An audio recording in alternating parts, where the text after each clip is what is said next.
Oh God. I'm sure glad you're here, everyone. Welcome back to episode 3 of the Weeb Couch. And we have got, I don't want to say a great episode today, and you'll see why when we get to the games section. Let's just say that this is going to be the first episode, hopefully one of the only episodes, where we don't review games that we enjoyed. As always, I'm Mason, and joining me is Dan. Very different, very opposite take on the games that we have from the last episode. Yeah. Very different. If you've watched our last episode, which you definitely should, because it was a great episode, we talked about games that we absolutely loved. Not so much this episode, but that comes later. Our first section, of course, is the anime section, and I'll start this off talking about an anime which I personally really like. I love this anime. To put some silver lining in this cloud, my anime is Darling in the Franxx, which is... Here we go again.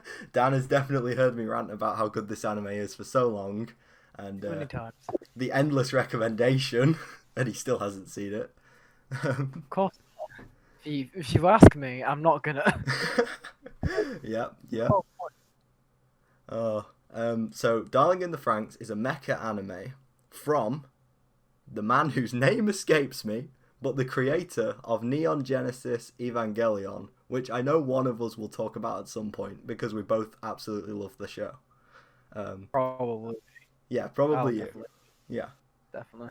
One of the best mecha anime ever. Neon Genesis Evangelion, that is. Darling in the Franxx also up there. And you can see the Evangelion references very strongly here in Darling, but this series sort of focuses on the more human aspect. I know Neon Genesis is pretty character driven and stuff, but you really get a feel for the pilots of these mechs in Darling in the Franxx. Basically, I'll just summarize the plot real quick. It's set in the far future where humanity has been all but destroyed, and they live in these cities, these walled-off cities, kind of like Attack on Titan, defending themselves from the Klaxosaurs. The Klaxosaurs are basically like giant, evil, mecha dinosaur type things that seek to eat all the humans, and that's what has brought humanity to the brink of extinction. So to fight the Klaxosaurs, they have these mecha piloted by two people, and the fights are really good. There are multiple fight scenes. Some of them are huge scale fight scenes with like hundreds and hundreds of Klaxosaurs, all hand drawn animated. Looks very, very cool. Oh, really? Yeah. Hand drawn. Oof. I know. And some of the ones, considering how popular this series is, there's 24 episodes in total. All of them, there are technically 2 seasons of 12, but they were released back to back because the series was simply too popular. And it sort of boggles my mind sometimes when you think, how did they manage to rush this out in a week? Some of the animation is absolutely gorgeous, and I suppose some of the fight scenes are made up for by like some episodes which there is no mecha. It's simply character moments, which I do like. And there is a good mystery element of it, where you unravel sort of the secrets behind this futuristic world and what's really going on behind the scenes, and the shadowy organizations. You know how it goes in mystery anime. There's a formula that's followed, and it is definitely followed here in Darling. And we need to talk about Zero too. Oh God! We'll do a waifu episode later on the time. Oh my God! I'm definitely sure she will be on yours. She will be very, very close to the top, if not the top of my waifu list. Oh my God! The main character of Darling in the Franxx, she is the Darling in the Franxx. The mechas are called Frank. Roll credits. Frank. Who's Frank? Who's Frank?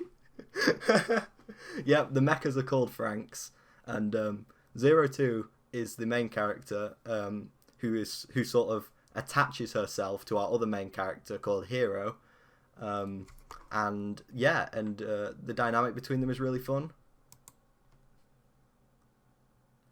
and there's some really wholesome moments between the two of them. Obviously, as they pilot the mechs as well, some really good dynamics with dual attacks and stuff, because it takes two to fly a mech. 02 and Hero are the duo in their mech. Is his name Hero? His name is Hero, but spelt with an I, like in Big Hero 6. Okay, that's a little bit better. I was gonna say it'd be a little on the nose if they called the main character Hero. Yeah. Also, I know what you mean. Another thing, did they pilot them with the girl's ass? Yes. Or am I just like? Yes. Okay. It's Okay, so that is. Yeah. Because the whole point of the mech is like the pilots have to be connected with one another, like emotionally, and and it just so happens that in order to pilot the mech, the girl has to be on all fours.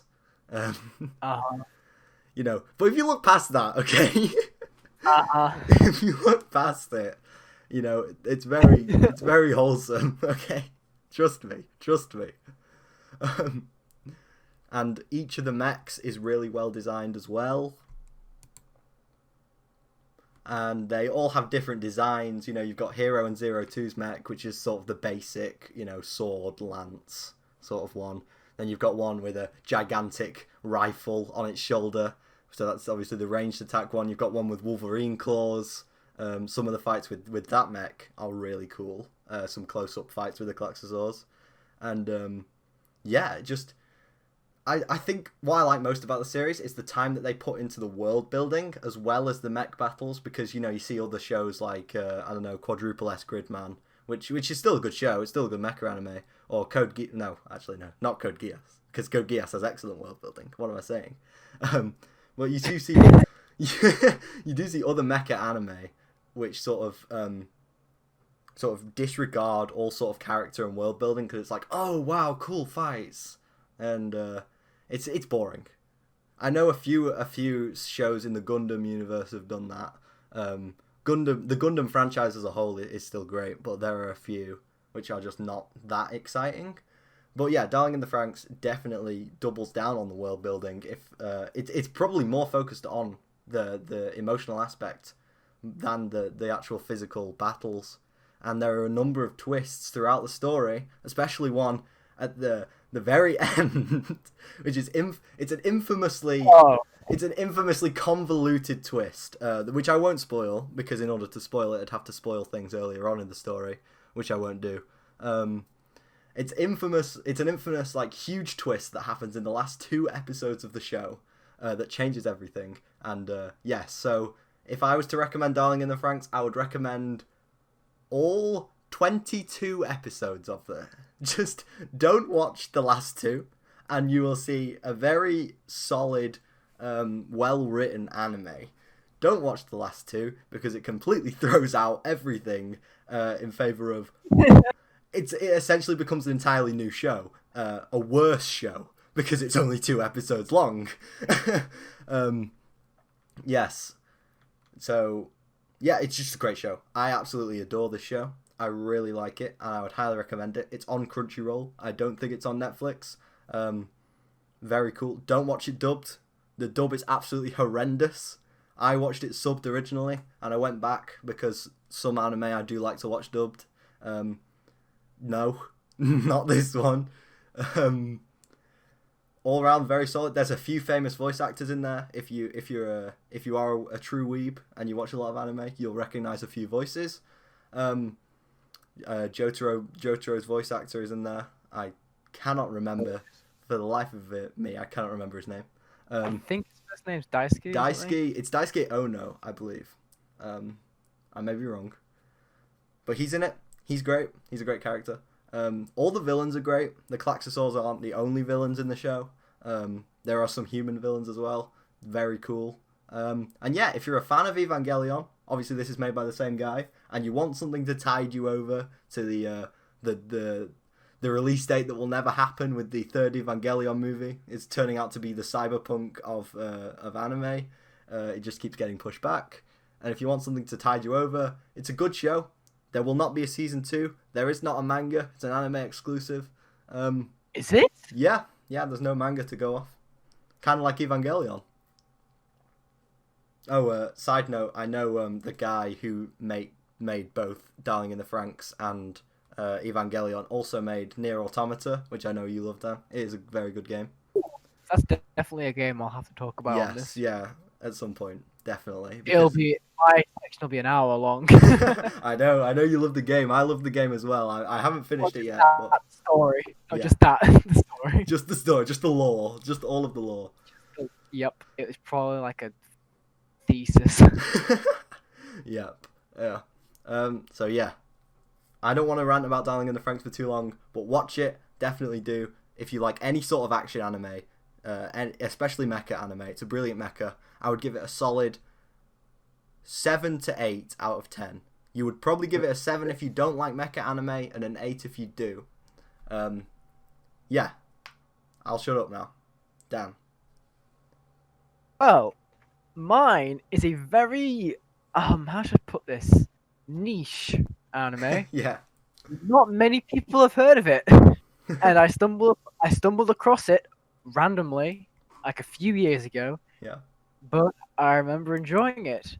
It is called Gangsta. With an A. It's with an A. Not an ER. It's very no. Let's make sure we keep this family friendly. Yeah. With an A. No. It's very strange.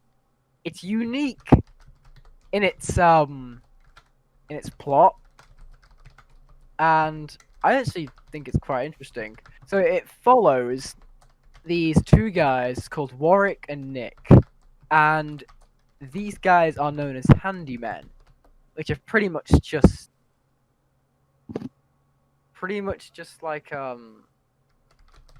like these assassins or like people who do like gang leaders' dirty work. You know what I mean? Yeah, yeah. Hitmen, Yeah. like, handymen, sort of Yeah, thing. exactly in the name. Yeah. They're in this like really messed up Fixers, that's the word. Sorry. Yeah, fixers. future. But yeah, really weird dystopian future where there's lots of corruption, racism, exploitation of women, all this sort of bad stuff that's going on. Yeah. But there's somewhat of a balance, which is maintained by 3 families and a guild, and they're each to their own thing. They kind of have this like cult ass thing going on, but they keep peace as much as they can. But it's obviously the rival gangs like lower down that the handymen have to take care of. Yeah. You know? Yeah. Which is where they have to be fought. They've been told to are not there. They're actually sometimes hired by the police as well. So that just shows you how corrupted it is. Yeah. You gotta love a good dystopia. Yep, they just work for anybody really. And pretty much they go to kill this guy named Barry, who runs a prostitute line. And pretty much they save one of them, and then she becomes kind of a main character. She's pretty fun. Got some funny jokes around her. Get some good development around certain characters, and you get to see like part of her past and like how much it's affecting her, because most of the time she was drugged up. So it's pretty interesting. Yeah. With like that sort of stuff. Not for kids, long story then. Obviously not. Oh, God no. Yeah. God, no. Lots of killing, lots of drug use, all that sort of stuff. Yeah. One of the guys is deaf, which is also pretty funny because he speaks in sign language, which I think is really cool. Yeah, this is my favorite character, I believe. Yeah, I think this one is Nick. Yeah, I believe. yeah, yes, yeah. Sword boy. It's pretty strange because he is a superhuman known as Twilight, which have enhanced abilities such as strength, speed, reaction time, all this sort of stuff. They are pretty much, and they're ranked between with a letter and then a number. Yeah. And let's just say that the main character he's pretty high on that list. Oh God, of course, He's of pretty. course. He's a pretty powerful one, and he knows it. He's got main He character plays- syndrome. No, the thing is though, he knows it and he plays with his food, and I really enjoy that. He gets really cocky and stuff like that. Because he knows that he's powerful. He holds back quite a bit. So like, we're not talking like, you know, shonen fight scenes though. No, oh God, like, no. proper no, brawling. no. You know. Yeah, yes. There is parts where I remember one with this big brawler dude that like 10 feet tall, big muscles, fights the other Twilight. Who's the Twilight? He fights the other Twilight, the main character. Yeah. And it's super cool because Nick's just dodging everything, and then the police come around saying, "Nick, stop playing with your food," and then he smiles, and then he just goes to town on him like instantly. He beats him because he's that powerful, because he's like 2 full letter ranks above him. Oh my God. It's pretty funny when people like realize, oh my God, he's that high. Oh my God. Yeah. It's pretty funny. Yeah, pretty much. Stuff happens, you know, gang stuff happens, big plot, big oh my God, surprise, you know, sort of like there's a bit of a what's the word, twist. Yeah. Unfortunately, it's only 12 episodes long. Yeah. Because the studio filed for bankruptcy. The story is never being completed. The story of the anime is never being completed. I haven't actually fully read the manga, so I don't know who does that stuff. If it's the same people, if it's probably not the same people, but I don't know how that goes. Yeah. Probably good because I like the anime, but I don't really know. So the story is left on a cliffhanger. Very unfortunate when I realized that after I first watched it. I was actually getting kind of hooked on it. Yeah, so much potential for this show. Like. Yeah. Because I've seen about 4 or 5, I would say, of the anime, 4 or 5 episodes, and the world building is really good, and I feel like it could have gone a lot of ways. It could have been quite a long running show. Yeah. It's such a shame that it got cancelled. Well, it didn't get cancelled. It's such a shame that the studio went under. Yeah, it does. I actually enjoy the balance between the action scenes and the character development and building. Yeah. Because like even the small things where it's like, because they all live together pretty much. The other main character, Warwick, who's just a normal guy who he has a gun instead, because you know he's not superhuman with a sword. Yeah. You know, he's not that skilled. Yeah.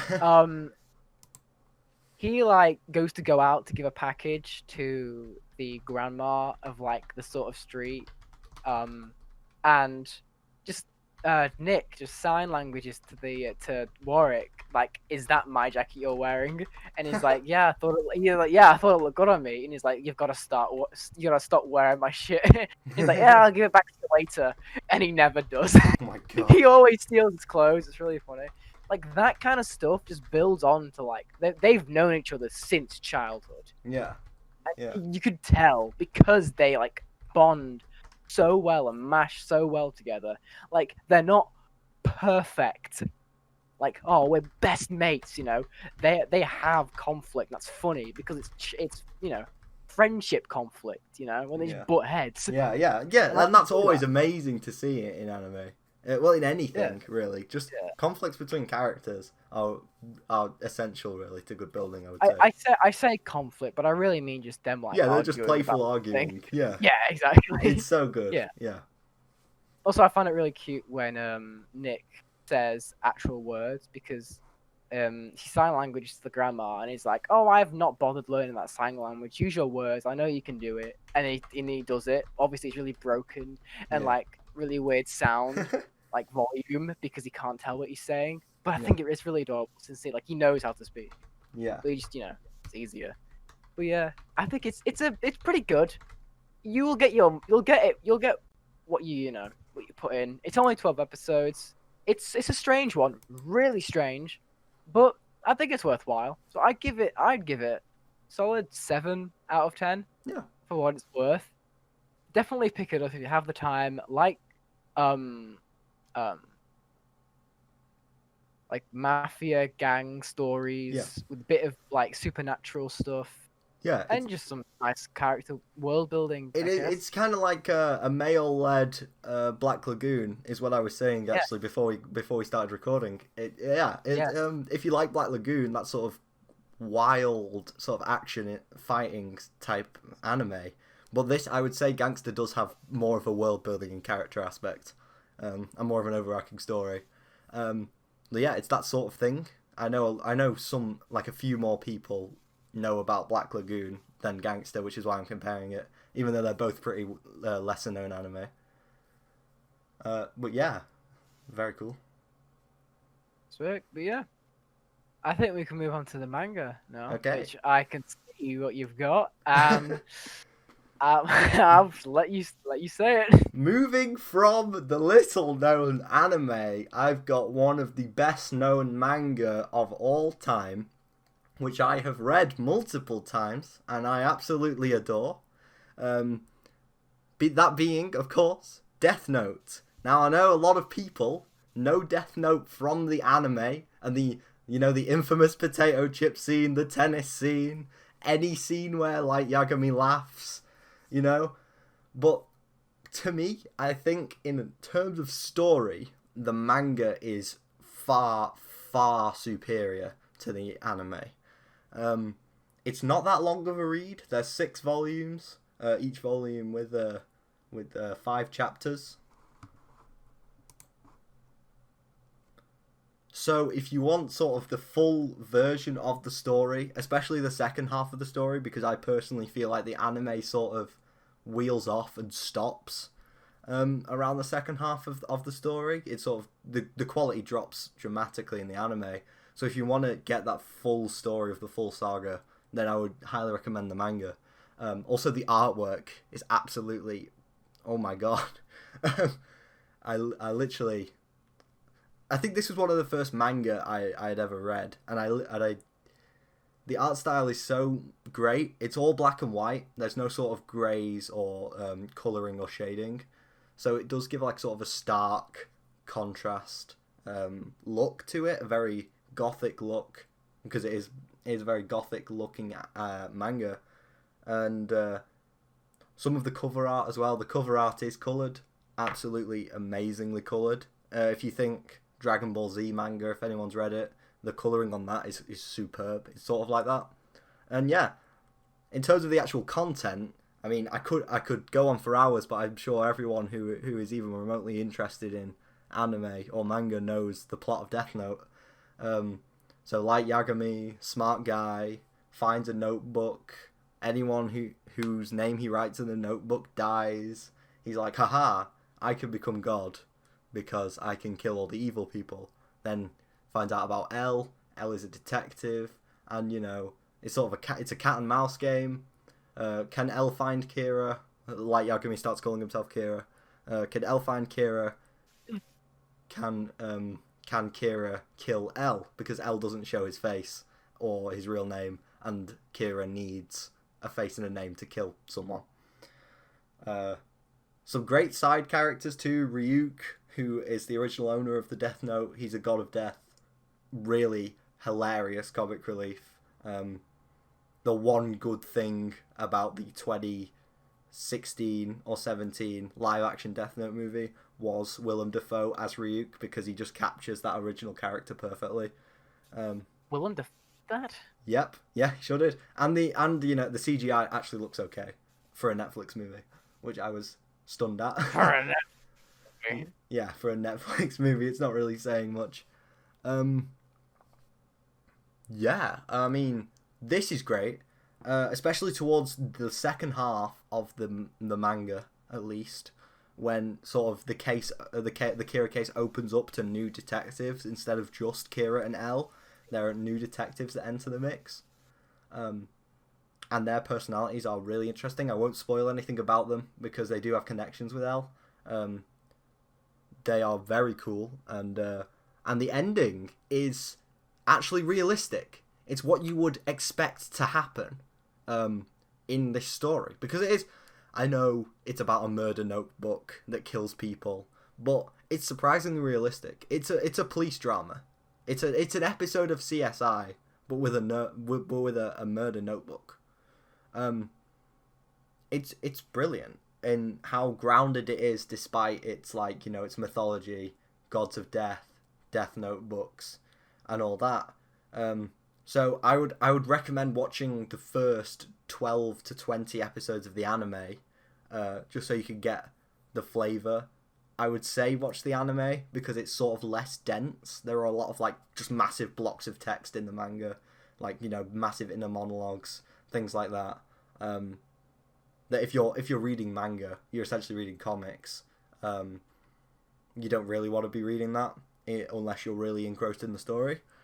So I would recommend reading the first half of the anime. Second half, definitely manga, without a doubt. I love the second half and how it's done in the manga and how this sort of cult builds up around Kira, because obviously he's killing criminals. There's gonna be people who idolize him and worship him. That's just how it goes. And yeah, I absolutely adore this manga. And Death Note has become massive for all the wrong reasons. It's become massive. It's become popular to wail on Death Note because of the Netflix movie, which originally was meant to be Final Destination 6, but for some weird reason, they did a U-turn on the script at the last second and turned it into a Death Note movie, which is why there are just all these weird, out of nowhere, just really gory death scenes. It makes no sense. But we'll probably talk about the Death Note movie at another time. We'll talk about the manga now. So yeah, you can pick up the volumes for cheap if you want. I would recommend holding them in your hand because they have some heft to them and they're just really nice to have. I have the entire collection, obviously, because I love the series. If you buy the black editions, you get, author notes, some doodles from the artist, some sketches, really cool, like little extras. And it's just good to see how Death Note began, because especially on the earlier issues, the art style is really simplistic. You can tell that it's these guys' first project working together. They would later go on to make the similarly popular, maybe not quite as popular, series Bakuman, not Bakugan. Bakuman is about a manga artist and a manga writer, surprisingly. It's very autobiographical, and it's a good show. Death Note is where they began, and Death Note, I think, is their best work together. It's Obata and Opa. I can't remember either of their first names. Definitely give it a read. Give the anime a watch. I will probably talk about the anime at a later date, probably far in the future, because I've just talked about the manga now. And yeah, I love this. 9. I so wanted to give it a 10, but there are just 10. But 10 implies that it's perfect, and of course it's not perfect. There are a few sort of plot moments where you're like, damn, that's stupid. So yeah, 9, but high 9, strong 9.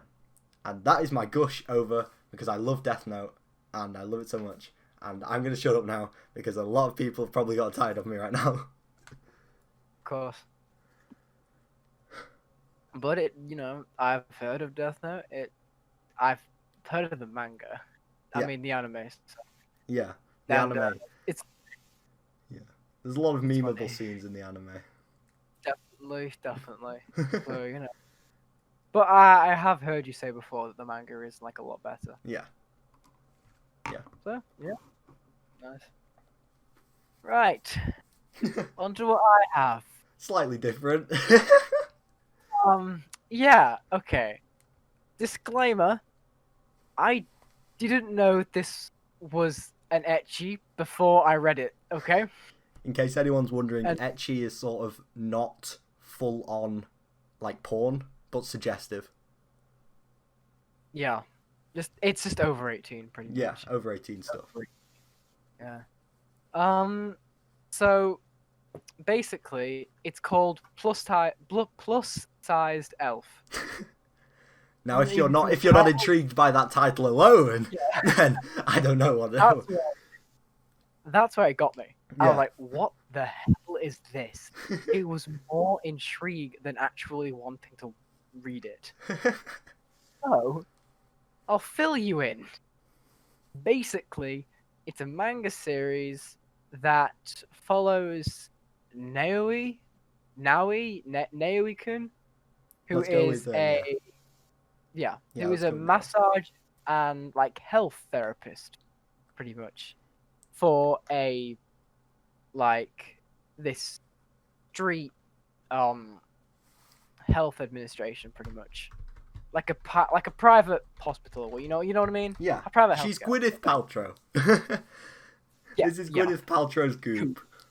With Goop. Yeah. And so with one customer, his final customer for the night, she shows that she has a bit of flab on her stomach that she'd like to get rid of. But then she starts telling him more about her, telling him that she lives in a forest, that she stutters and accidentally says that she's over 200 years old, and that she takes off her hat and accidentally 2 big long ears come out. I hate it when that happens. Exactly. And so it's like, whoa, you're an elf? What the fuck?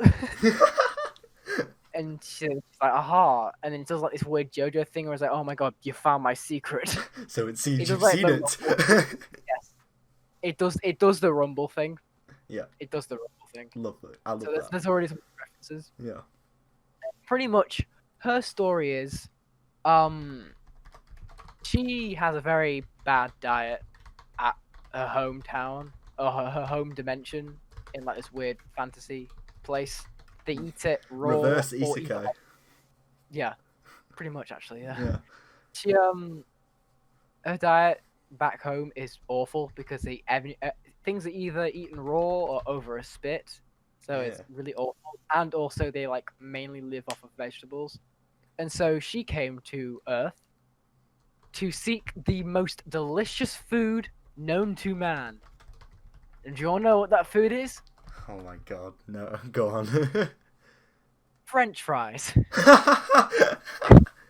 Yes, she can't get enough of them. She even shuns humans for calling French fries junk food Oh my for god. being so good, even though they're so good. Oh, so However, that's why the front cover of the first volume is just her with her mouth stuffed full of French fries. Yes. She is obsessed with them because she's never tasted something this good. However, she her like lust for French fries is a insatiable one.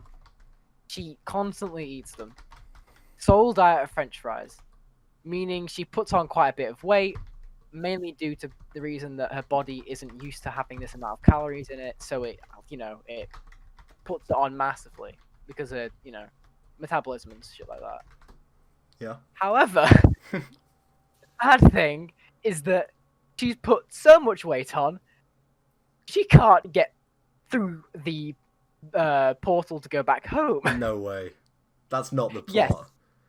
The plot is she can't get back home because she's put too much weight on, because elves are made pretty much to be super thin, but she's just put that tiny little bit too much flab on that she can't get back. That is absolutely amazing.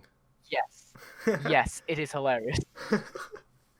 And pretty much the entire manga is this guy trying to help this elf girl get back on her feet, getting her looking thin. Obviously fails every single time, because every time they get her thin, she just eats it after, and it all comes back on. So he is like no help. She's awful with it. She just doesn't help him whatsoever. Her plan is get fit and then eat a bunch, and she's like, oh, it's a perfect plan because I can just burn it off straight after. And he's like, that's not the point. It's hilarious. And pretty much the entire thing is just him meeting more and more monster girls that have similar issues with problems with their body that they want to help with. And it's actually quite interesting because he gives actual fitness and dietary there are life facts lessons and in plus-sized elf. Yeah, genuinely. He teaches I think it's a dark elf to do lunges, and it actually goes step by step through of how they do it. Oh wow. Yeah. It's actually really funny. The jokes are good. The art is pretty good actually. However, there are some ecchi scenes, so be prepared for what you're going in for. You know, just be aware. Yeah. But it's a fun time. I'm actually really enjoying it. It took me by surprise. I will say, I genuinely didn't expect to like something called plus-sized elf Yeah, or and I simply elves can't diet. I really can't believe how we stumbled upon this. I can't Yeah, remember. I think I was looking at the Monogatari series novels, and then it came in like, oh, you'll also like this, and it's plus-sized elf. I'm like, what is this?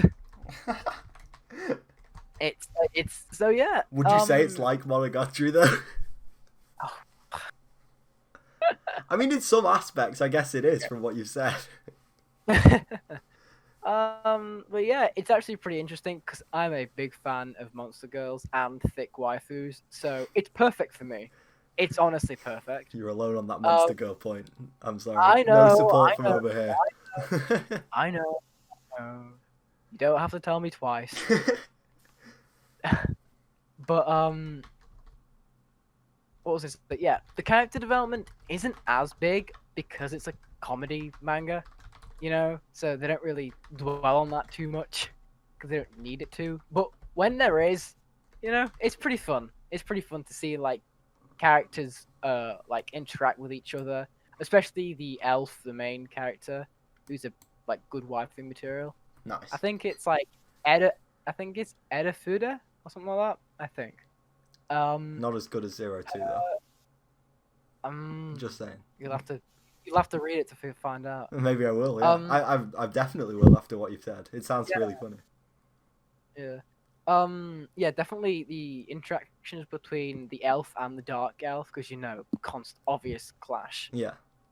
But yeah, I think it's if you like the fantasy style characters with pretty funny thing with like comedy, and it isn't, even if like with the title plus size elf, it isn't actually body shaming. There is like no body. That is what I remember now. We saw this article criticizing it for body shaming when in fact it is not. No, it actually is good because the whole point is that the females want to change, but the guys like it's fine to be like this. Yeah. It's perfectly natural. And he even states that some guys actually prefer like chubbier girls. Exactly. But the thing is, they aren't even chubby. That's the thing. They've got barely anything on them. Yeah. Which is the point. Because I think it's trying to add on to the fact that, you know, girls don't have this perfect hourglass figure. And, you know, I kind of dig that. Because, you know, the elf girl isn't getting any better. But who's to say that's bad? But, you know that's just, you know, a person. It's not meant to be that, yeah, you know, of course she's gonna want to eat French fries. Who doesn't? Exactly. French fries are great. What? Yeah, you know, French fries are great. So I actually kind of dig it, and it's not like you know, it's just fun. That's all I have to say. It's a fun little thing. Some ecchi scenes so far. I haven't finished it, but I plan on doing so. It's a fun time if you like fantasy, some good comedy, bit of ecchi, and some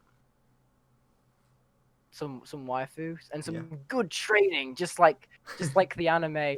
How heavy are your dumbbells? Yes, how heavy are the dumbbells you lift? What a good show. We will definitely. We will talk about that. Yeah. I need to watch it. I know it's good. I need to finish it. I'm almost done with it. Yeah. Side chest. Oh. But yeah, other than that, I think so far I would actually give it a solid 7. Nice. I'm actually enjoying this. And I don't think it's actually finished either. I think it's ongoing. Oh, yeah, I believe so too. Yeah. But yeah, solid 7 for what it is. It's just a nice little pastime, just like Komi or Nagatoro. I'm really the feel guy right now. I'm just putting out the good, you know. Yeah.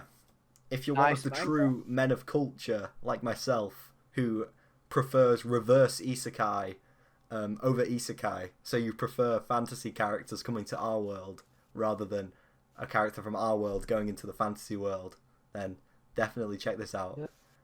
Stuff like Devil is a Part-Timer are similarly good. Oh yeah, manga.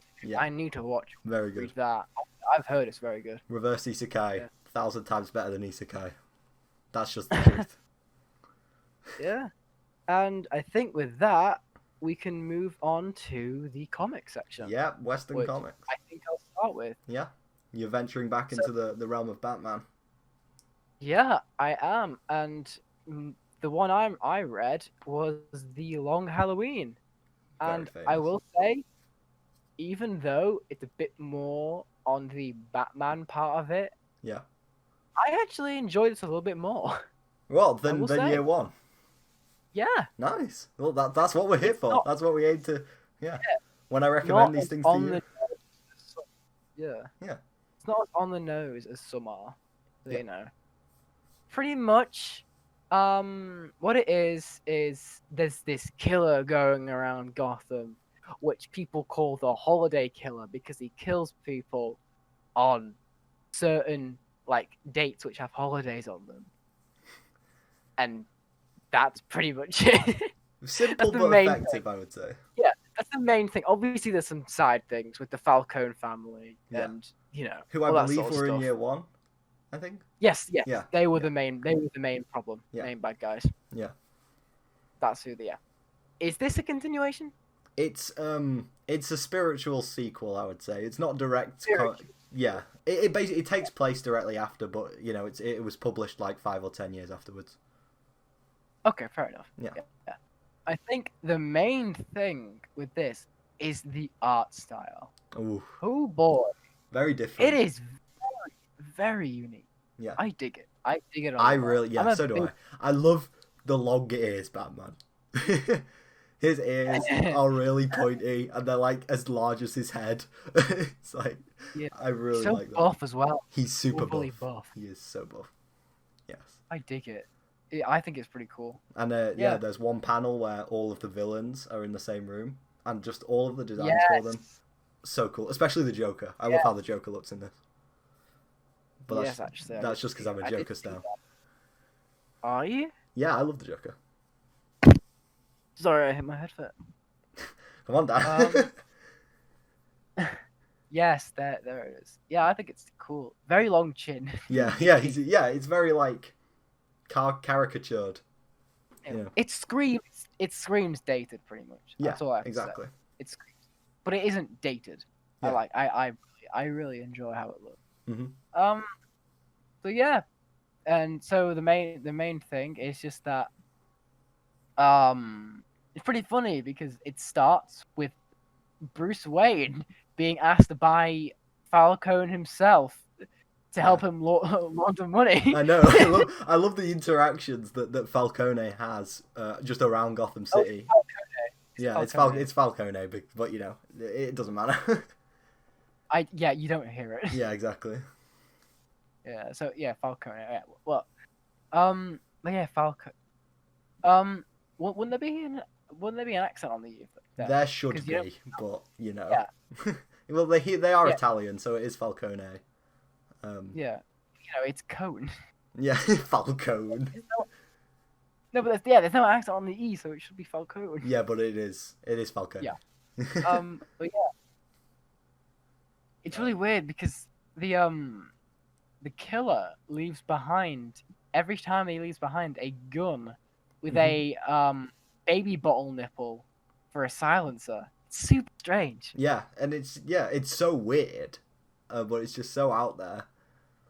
And you get to see this version's take on some whatchamacallit, birds of villains.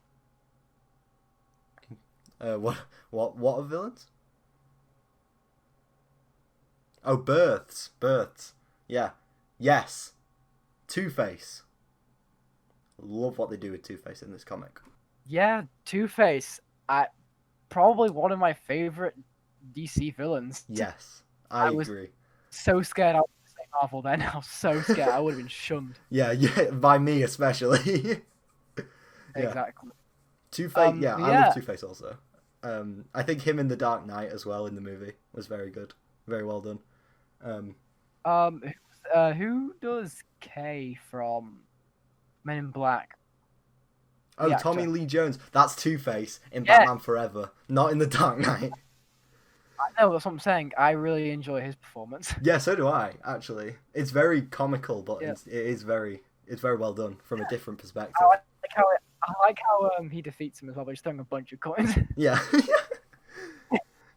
So dumb, but I really enjoy it. makes sense. But yeah, it's got a lot more villains in it, such as Poison Ivy and Joker. Hmm. I think is the Penguin in which this? I can't remember if it's. I believe so. Yes, he's Yeah. in the he's in the whatchamacallit. He's in that shot, but I don't think he's actually in it. Yeah, I feel like he's in Dark Victory, which is the sequel to this. Yeah. I feel like he's in that Ooh. one a lot more. Yes. I believe that Riddler gone as well. Mm-hmm. Yeah, he gets deaded by a holiday. Big Yeah. sad. Big sad. Rip Jim Carrey. Rip Jim Carrey. When this came out, this was probably around the time Jim Carrey was playing him as well. Oh, that's amazing. Yeah. That's amazing. Rip But Jim Carrey. No, So- do rip the Riddler though, because the Riddler is my favourite Batman villain. Oh, is he? Yes, I do. Sweet. So pretty much, I think that's all I really have to say for it. It's just that it's pretty good. I actually enjoyed it. The ending with the twist on who Holiday is, Yes. pretty cool. Yeah, Pretty cool. I didn't see that coming when I read it. I literally did not. Yeah. Definitely not. Um, Art style amazing, Mhm. and yeah, just definitely give it a read if you enjoy old style Batman with teaming up with once again teaming up with Gordon yes. Freeman. Gordon Freeman. Rise and shine, Master Wayne. Master Wayne. um, Yeah. Yeah, I Definitely. love the way they do the villains in this actually, because it is a more detective story like Year One is, but they do sort of Yeah. wean the villains in a little bit more, because obviously it takes place later on in Batman's career when he's got more of a rogues gallery. Oh yeah, because they even have the bat signal now. Oh my god! Yeah. You know he's shit's got real when they pull out the bat signal. They whip out the bat signal, yeah. It's just yeah. Robin is in Dark Victory as well. And, these comics, Long Halloween and Dark Victory, are just good timelines for Batman's career. So this one sort of marks his completed rogues gallery. And then the next one marks, his first Robin, which, of course, is one of the biggest points in his career. And, yeah, they are good. I agree. They're very good. This Give one... it- Sorry, go on. solid. Give it solid. Once again, just another 7 out of 10. I Yeah, think. 7 strong. Give it I'd what, say 7 today? 777? 777. It's our lucky day. Yeah. I would say a 7 to an 8. This is the first Batman graphic novel I think I ever read.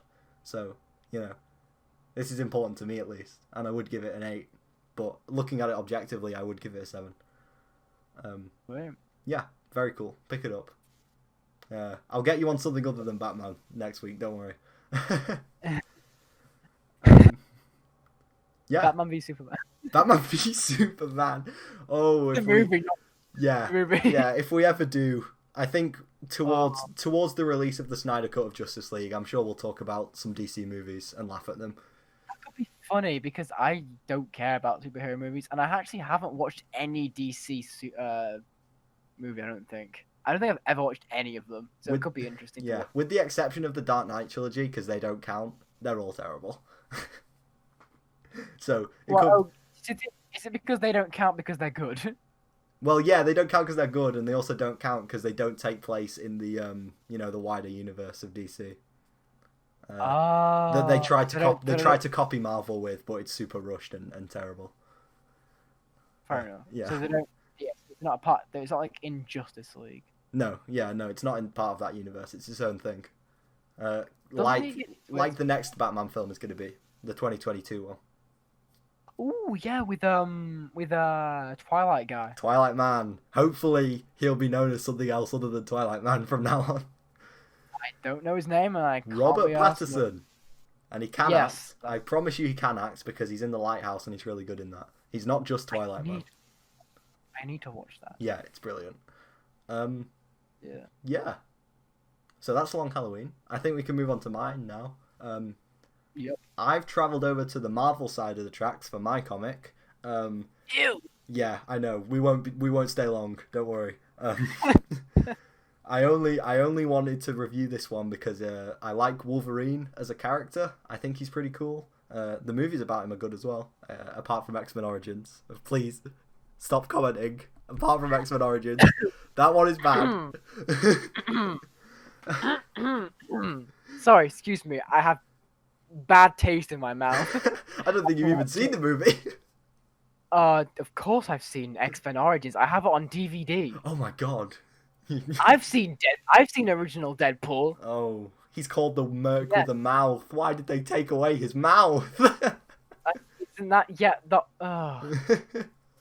Wait, what? Isn't it still done by the guy who does Deadpool, right? Yep, it's still him. And he makes fun of it constantly. Yep, in original Deadpool, and also he makes fun of his role in Green Lantern. Oh god. Oh wait, we need to do Deadpool in one of them because I really enjoyed. We will do, yeah. Both closer to Deadpool 3, because Deadpool 3 has been confirmed now. So yeah, close to that release date. Nice. Right, sorry. Continue. Yeah. So the comic I'm reviewing is Old Man Logan, which is loosely what the 2018 amazing film Logan was based off.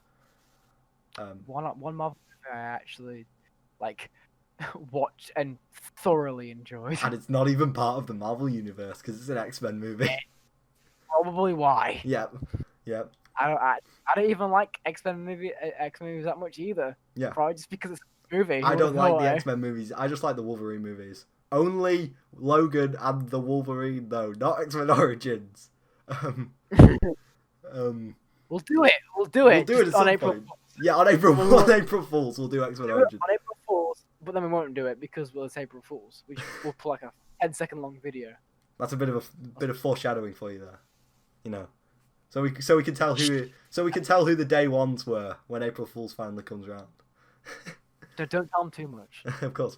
So, yeah, Old Man Logan takes place 50 years in the future of the current Marvel universe. So, Wolverine is an old man, obviously. Most of the superheroes are dead after this time. After this time 50 years ago, when all of the supervillains, I quote, finally got their act together and teamed up and killed all the superheroes, basically. Because within Marvel universe, or is this X-Men universe? This is a standalone thing. This is its own story. No, I meant is this with every Yeah, every single all of Marvel. Yeah. Oh wow. Yeah. The entire all of the Marvel superheroes are pretty much dead now. Wow. Obviously, Wolverine didn't die because he's a Healy boy and he can heal and stuff. Yeah. And is Hawkeye. Pardon? It's debatable. Depends on what version you go off. We're not getting into that. Because I remember in X-Men Orange, he gets shot on the head, but he comes back, but he has amnesia. Yes, which is absolutely stupid. Well, no, I enjoyed it to begin with. Yeah. Like, I was like, oh, that's a pretty cool idea. But then I realized, but wouldn't his brain just go back to its original form? Yeah, exactly. He was old memories. You know what I mean? It doesn't make any sense. But I enjoy it. If he got shot in the head, and his brain was destroyed, and then it regenerated, he wouldn't just lose the memories of like his wife or whatever. He would go back to like being a baby. Baby mode activated. Yeah, because his entire brain would be destroyed, surely. And then Gambit would like pick him up like a baby and just run away. Oh my god, Gambit! We needed that movie. Gambit. Yeah, I liked him. We needed that standalone movie. Too bad it got cancelled. Oh, I just remembered his brother. Oh. No, we're not getting into X-Men Origins. Let me talk about the comic. Victor! Oh god. I remember that scene exactly. Yeah. Sorry, carry on. Being thrown back with like a movie like 8 years ago. More. Oh, Yeah. Okay. So Hawkeye is also in this comic. he hasn't died. He's also very old. And he's sort of the comic relief. Logan is like this grim, grizzled old man. Hasn't unsheathed his claws in 50 years. He's become a pacifist. Because he's just sad that all of his friends are dead, basically. And the story basically comes. Logan has a family, and he has 2 kids, and he has a wife, and he's sort of settled down, but they're behind on their rent in this, like, I should probably mention, it's set 50 years in the future. It's set in like this Mad Max sort of desert wasteland. I was gonna ask that, like, if the villains have finally taken over, is this like, it's like the world gone to ruins? Yeah, it's pretty much, like you say, it's pretty much in ruins. Picture Mad Max. It's heavily inspired by Mad Max. That sort of post-apocalyptic landscape type thing. So Wolverine and his family are behind on their rent because they're like farmers or something, and they're behind on their rent. So the Hulk gang, who are made up of the Hulk's, the Hulk is also alive. The Hulk's illegitimate, incestuous children. What? I'm sorry. Hold on. What? Yeah. Wait. So did you say the Hulk is still alive? The Hulk is still alive, and he has had children with She-Hulk. She-Hulk being his cousin. Wait. To get the pure Hulk bloodline. That is. Yeah. No, this is not for kids. This graphic novel is graphic. Yeah. The Hulk is disgusting in this. The Hulk is absolutely revolting in this. He is pretty much the main villain. Which is sort of cool because the first episode of the first appearance of Wolverine was in a Hulk comic where he fought the Hulk, and I kind of like that how they're bringing it back. Yeah, I think I've heard that. Where he had the disgusting costume that looked more like a cat than a wolf. He had whiskers. Oh. Anyway, yeah. Oh. So the story follows Wolverine and Hawkeye as they go across the ruins of America, because Hawkeye has got like a delivery job for Wolverine, and he's like, if you be my bodyguard on this delivery, then I'll pay you handsomely, and you'll never have to worry about the rent again, and your family will be safe and all that. So Wolverine's like, yeah, I've got to do it. So they go across. It's very cool to see either the older versions of the superheroes who are still alive, the very few, or the older versions of the villains who have killed them. Hawkeye is great. He's the comic relief. He's very funny. He's had a daughter with, I think it's Mary Jane or Gwen Stacy. So, yeah, because Spider-Man's dead. So, you know, Hawkeye moved in there. Oh yeah, she's like 60, 70. Yeah. No, their daughter is like 20, 30. Don't worry. No, I'm talking about like Hawkeye himself. Oh yeah, Hawkeye. No, in the comics he is younger than he is in the movies. He is sort of. Oh, so it's like, wait. He's a much. But then again, yeah. He's still, if it's been 50 years, he's still in his 60s. Yeah. Yeah. Everyone's old. Everyone is old, yeah, definitely. Wolverine in particular, considering he's already like 100 years old in the current comics. In the future, he's like really old. I mean, yeah, he can't die. Exactly, and it's great. You get to see the Kingpin, who is very different now. Not quite as swole as he is in Spider-Verse. How is this Kingpin booming? Nice. Thank you. We get some cool references. Yeah, we get some cool references to other supervillains. Like Magneto has got like Las Vegas, like he controls Las Vegas, and Doc Ock has got a segment of the US, and Doctor Doom has got one. So there's cool little references, even though we don't actually see them. I know there is like a follow-up comic series to this that has only been published recently. This was published in 2011 that I'm talking about now. And there has been like a follow-up that's been published in the last few years. Haven't read it, and I hope it sheds some more light on these villains, because I would like to see how they are now. Yeah. But you just see little references to it. You see a Venom T-Rex, which is very cool.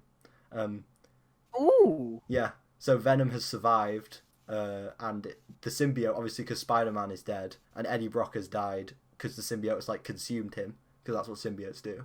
The symbiote has since consumed him in the 50 years. So like, just no matter what, even like in the Venom movie, which I know you don't like, I hate but that let's movie. just talk about it. Yeah. Like, so in the end, Eddie will actually just die. Yeah, because that's the whole reason why Peter Parker doesn't let the symbiote stay on him.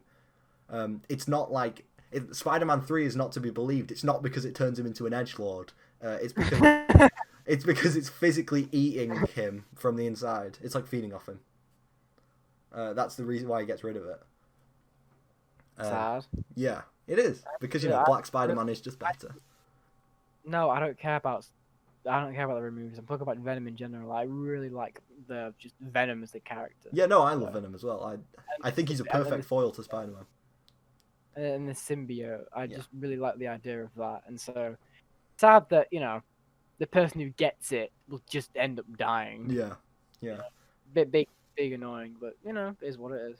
And Parasite after all. Parasite. Parasite. So bag. So Venom has sort of survived out in the desert, and it sort of latches onto random creatures and then eats them and then moves on and so forth. And it bonds with a T-Rex, and it looks absolutely brilliant. Venomized T-Rex. Because there's a place in Marvel, in the Marvel universe called the Savage Land, which essentially is just a prehistoric island with dinosaurs and cavemen and stuff. So that's why. So it's like the island that has Godzilla monsters on it. Yes, it literally is. Okay, sweet. And it was probably made around the same time, like the 50s or 40s or 50s. It's a very early concept in Marvel. IM54 is the original Godzilla. Yeah. So there's some knowledge for you guys. We'll be testing you in the next few episodes, making sure you know. Take notes, guys. Yes, definitely. This will be on the test. Yeah, it's and there's some really cool fight scenes. There's some really cool backstory. It's just a really good, gritty comic, like a dystopian comic. If you put aside the fact that these were superheroes, it would still be really compelling, just because of the world that they've built. Wolverine popping his claws again for the first time after 50 years is as amazing as it is in the movie. Super cool. Yeah, if you liked Logan, which I know a lot of people do, and rightly so, it's probably my favourite X-Men movie. One of my favourite Marvel movies. Definitely give Old Man Logan a read. The Hulk fight in general is disgusting, but it is really, really cool. Because the Hulk has, turned into this giant, sort of gelatinous mass that he's used the gamma radiation for too long or whatever, so he's just been deformed and he's just grotesque, and I love it. Very gory, very sweary. It's probably one for more hardcore comics fans because there's a lot of references to little known superheroes and whatever. But yeah, anyone can read it. Old Man Logan, solid. I don't want to give another 7, but I'm gonna give it another 7. Solid 7. That's all I have to say about it. Oh no. We're at the games section, everybody. Okay, I'm just gonna preface this. Personally, I like Sonic. Okay, I enjoy his original games, and I enjoy Sonic Mania. Okay, I actually really dig it. Yeah. However, to be perfectly honest with you, I do not know why we've done this. Well, I know why we've done this, because there are no new games released this week. Yes. And except for Football Manager 2K21, and neither of us wanted to review that. But 2K20 is the top game on Steam, literally. It's the top rated game on Steam. It literally is. I don't know how. Oh no. So, as we're probably all aware, the 3D Sonic games are usually hit or miss. Yes. And definitely more miss than hit. They are miss. With the exception of Sonic Colors, which is good, and Sonic. I have heard Sonic Unleashed. I am the one person on Earth that really enjoys that game.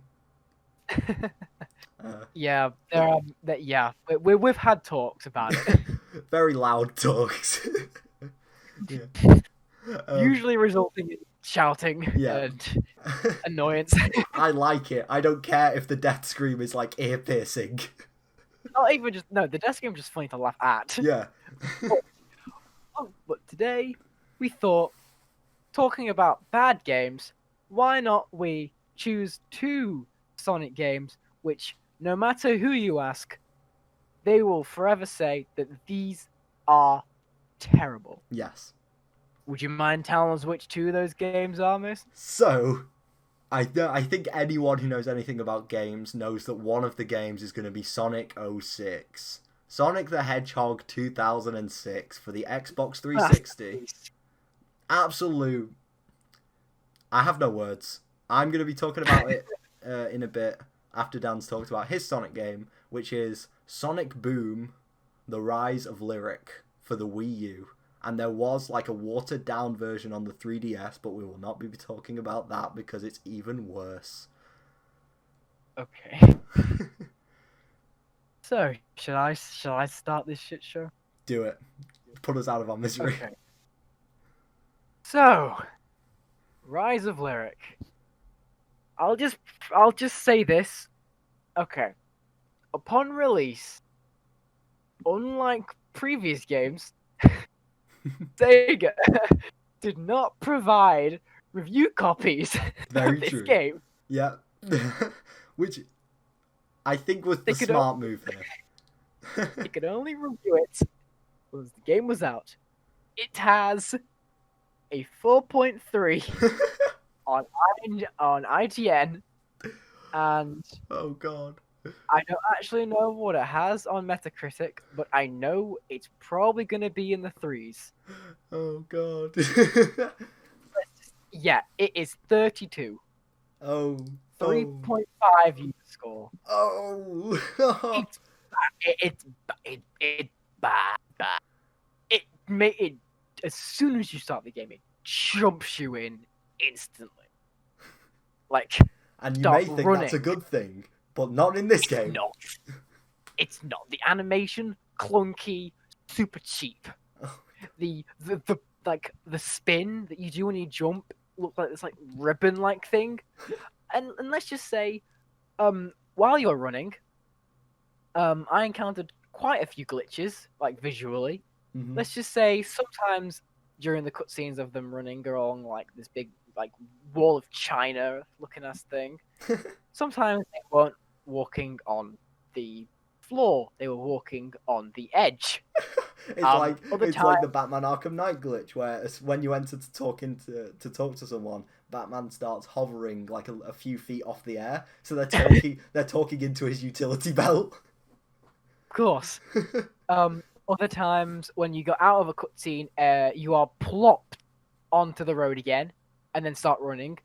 The other characters being Amy, Tails, and Knuckles, being in the air, T-posing, and then they like jump back into motion and run behind you. We should probably preface this by saying that we've emulated both our games on. Oh no, this isn't emulation problems.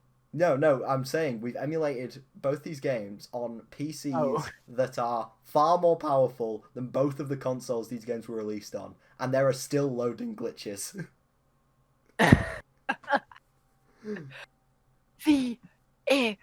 Every cutscene, I'm pretty sure, uses the in-game engine. Ooh, not a very that's good never thing. good. Not even Sonic 06 does that. Thing. Let's just no. So let me start you with a plot. There's a plot. So yes, as bad as it is, I didn't even get anywhere near it. I didn't even barely got through it because it was just so poorly made. Yeah, straight so, trash.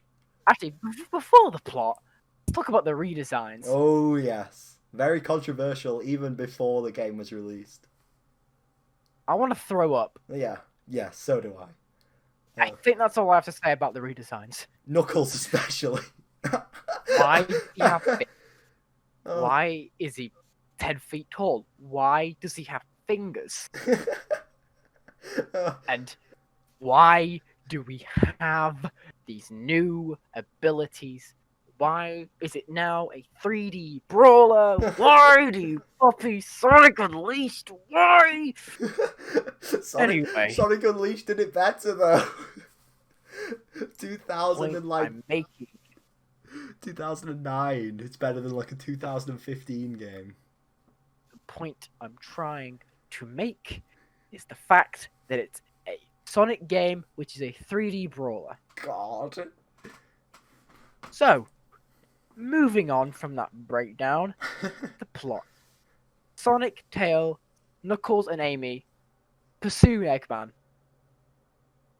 That's how you start the game. Randomly. Wow. You just chase him down What along a the great Great Wall of plot. China. I say the Great Wall of China. It's just a long road. The Great Wall Why of is it so Sega. long? We don't know. In the original games, it made sense because you were literally running around a field, pretty much. It made sense that things were around. Mm-hmm. Oh, there were some spikes around and some enemies because Eggman put them there, or Robotnik, whichever was at that time. Yeah. Made sense. But with this, no, it's just a long road in this random jungle or whatever. Yeah. Yep. Yeah, but they pursue him until they encounter an ancient tomb God. with carvings of Sonic and Tails on the entrance. No. Yes. And the door has a hand imprint to put your hand in to open the door. Oh my God. And of course Sonic's hand fits perfectly, right? It is the size of a cartoon glove. Wow. It's perfect for Sonic's hand. Amy stops him. Amy stops Sonic from opening the door. Twice. But then Metal Sonic shows up. And Metal with Sonic's him, in this game? and Shadow. Oh, I didn't even get to the Shadow part. I actually like Shadow. part. I mean, we'll probably do Sonic Adventure another time. Yeah. But yeah, Shadow's in this game. Didn't even bother getting that far in. I just know because I've got the plot finishing on Wikipedia. Nice. Pretty much. Metal Sonic shows up, and so Sonic opens the door. He puts his hand on the outer rim of the hand. He doesn't even put his hand inside the fucking hole to put his hand in. It like slaps it on the door. Doesn't even like put his hand near it, and it opens it. And Metal Sonic walks as fast as he can to the door before it closes on him. Let's not forget the fact that Metal Sonic has a rocket booster on his back. Isn't he meant to be faster than Sonic? Isn't that like the point? He's supposed to rival Sonic in his speed. Yeah. No, he just walks to the door and doesn't make it.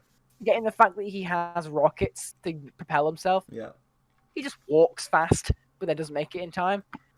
And so, inside this fucking two-mass, they meet a powerful snake villain named Lyric the Last Ancient. Oh, I thought Roll you were going to say credits, Vector. please. No, I would love... Nah, Sonic Imagine 40. if they like just a prehistoric Vector, just like he's been slumbering for thousands of years. He looks like Dingo Dial. Yeah, Like, all he's messed got up. the chains and the headphones. Oh, Yeah. I love Vector. But Lyric recognizes Sonic from events transpiring 1,000 years ago and captures the group. But then Tails deactivates the shackles that they have on them and turns them into beams. What? Named, pay yourself, Beams. Beams. Beams. I don't get it. Is that like a pun? Energy beams. Oh, oh no. Which the group use in attacks and parkour. I say parkour. It's just you press a button when it shows up on the screen at like something on the ceiling, and you like do a rope swing that you don't even control. It's useless. Oh It's useless. Jesus. Like It's awful. it's hardly it was hardly going to be Mirror's Edge anyway. But like come on, at least try with the parkour. And I'm pretty sure that's where I stop with the fucking story. I think I can't even remember, but I think I had more fun doing the main glitch of this game. Okay. There's a Sonic game. There's always going to be glitches. Go on. This is a big one. Okay. On the first day of release, a glitch was discovered that allowed players to jump infinitely No. by pausing the game during Knuckles' triple jump, which could be used to bypass most of the game. So it resets the jump animation. Pretty much, That you is...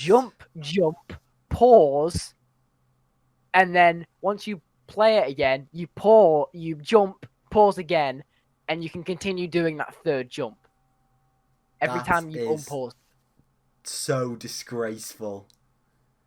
Yep. Oh. Speedrunners managed to beat the game in under an hour using this glitch. Oh my god. Oh.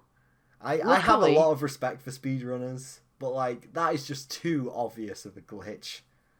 No. I mean, obviously it'll be in any percent run, which is glitches included. Yeah, which, of course. If you find that, then good. Then fucking, I'm well impressed. Yeah.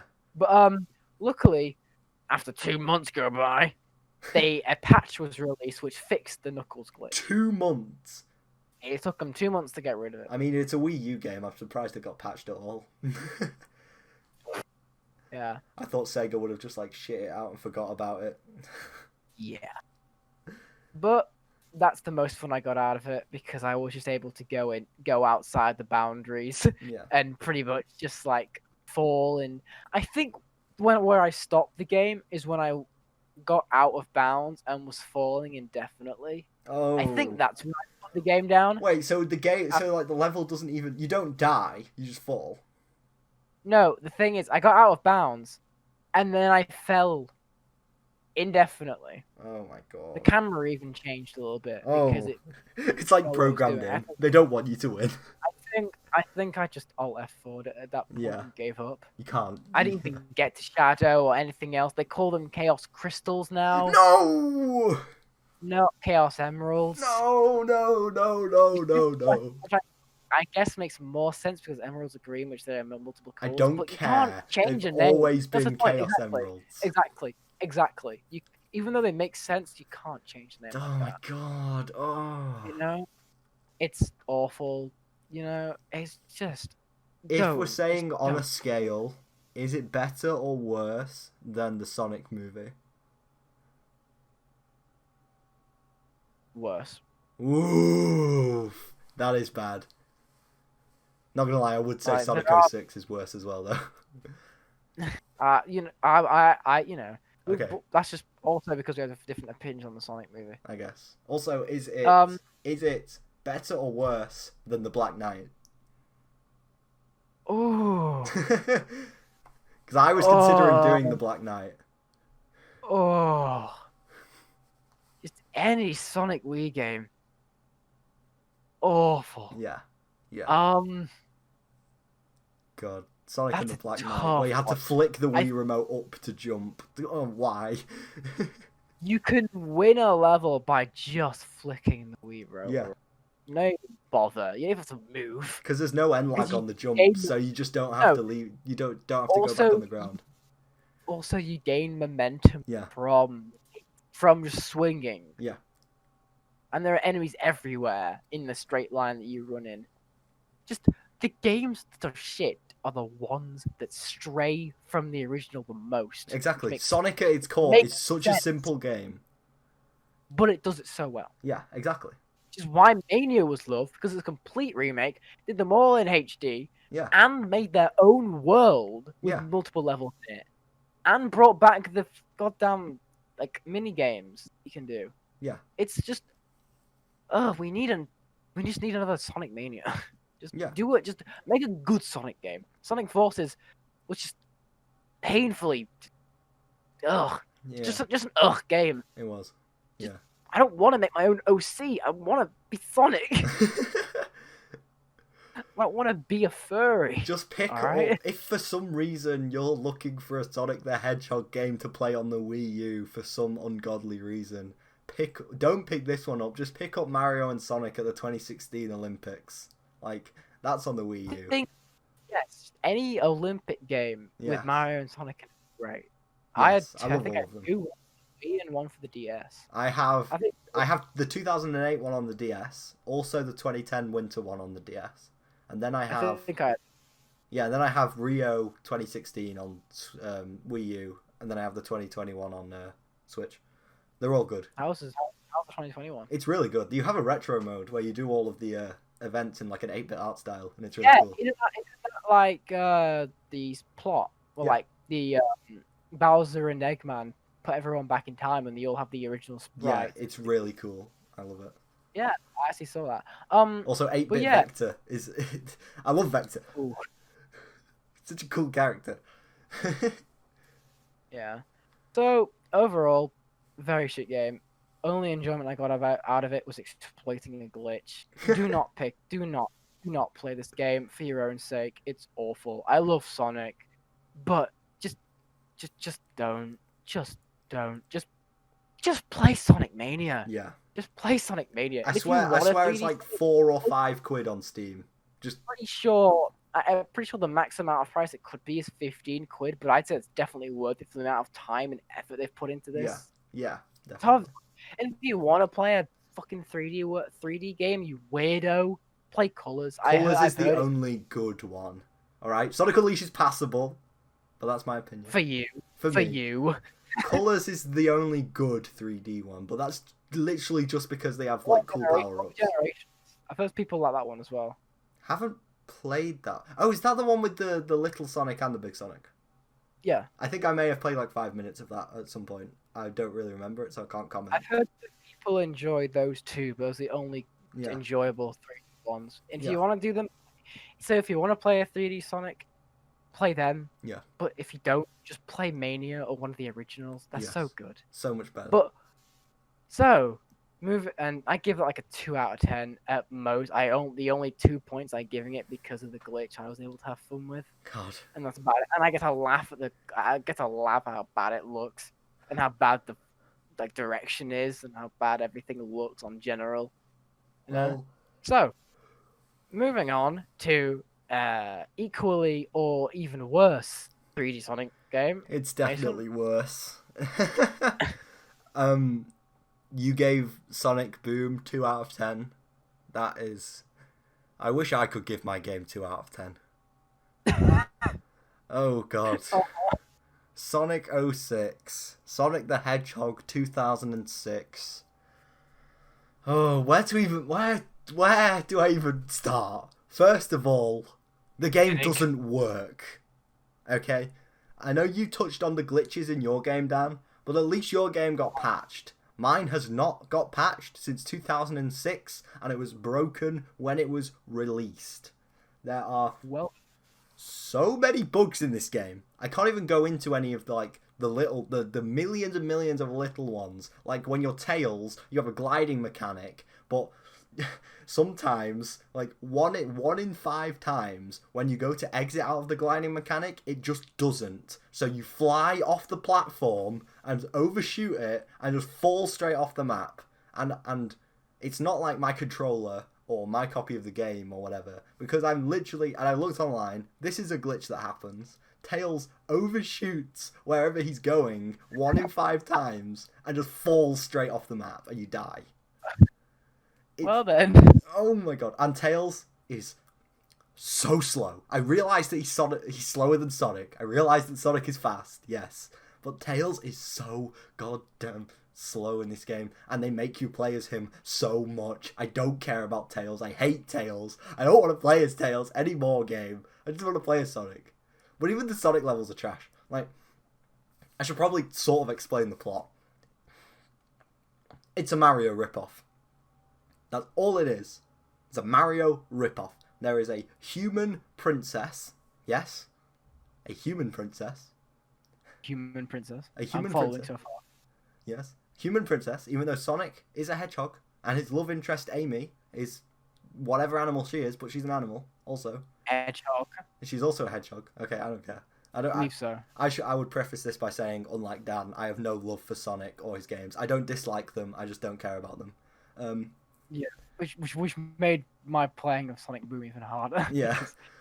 Also, if I ever play Black Knight, I will. Oh, I've played Black Knight. I had Black Knight on the Wii. Oh dear me.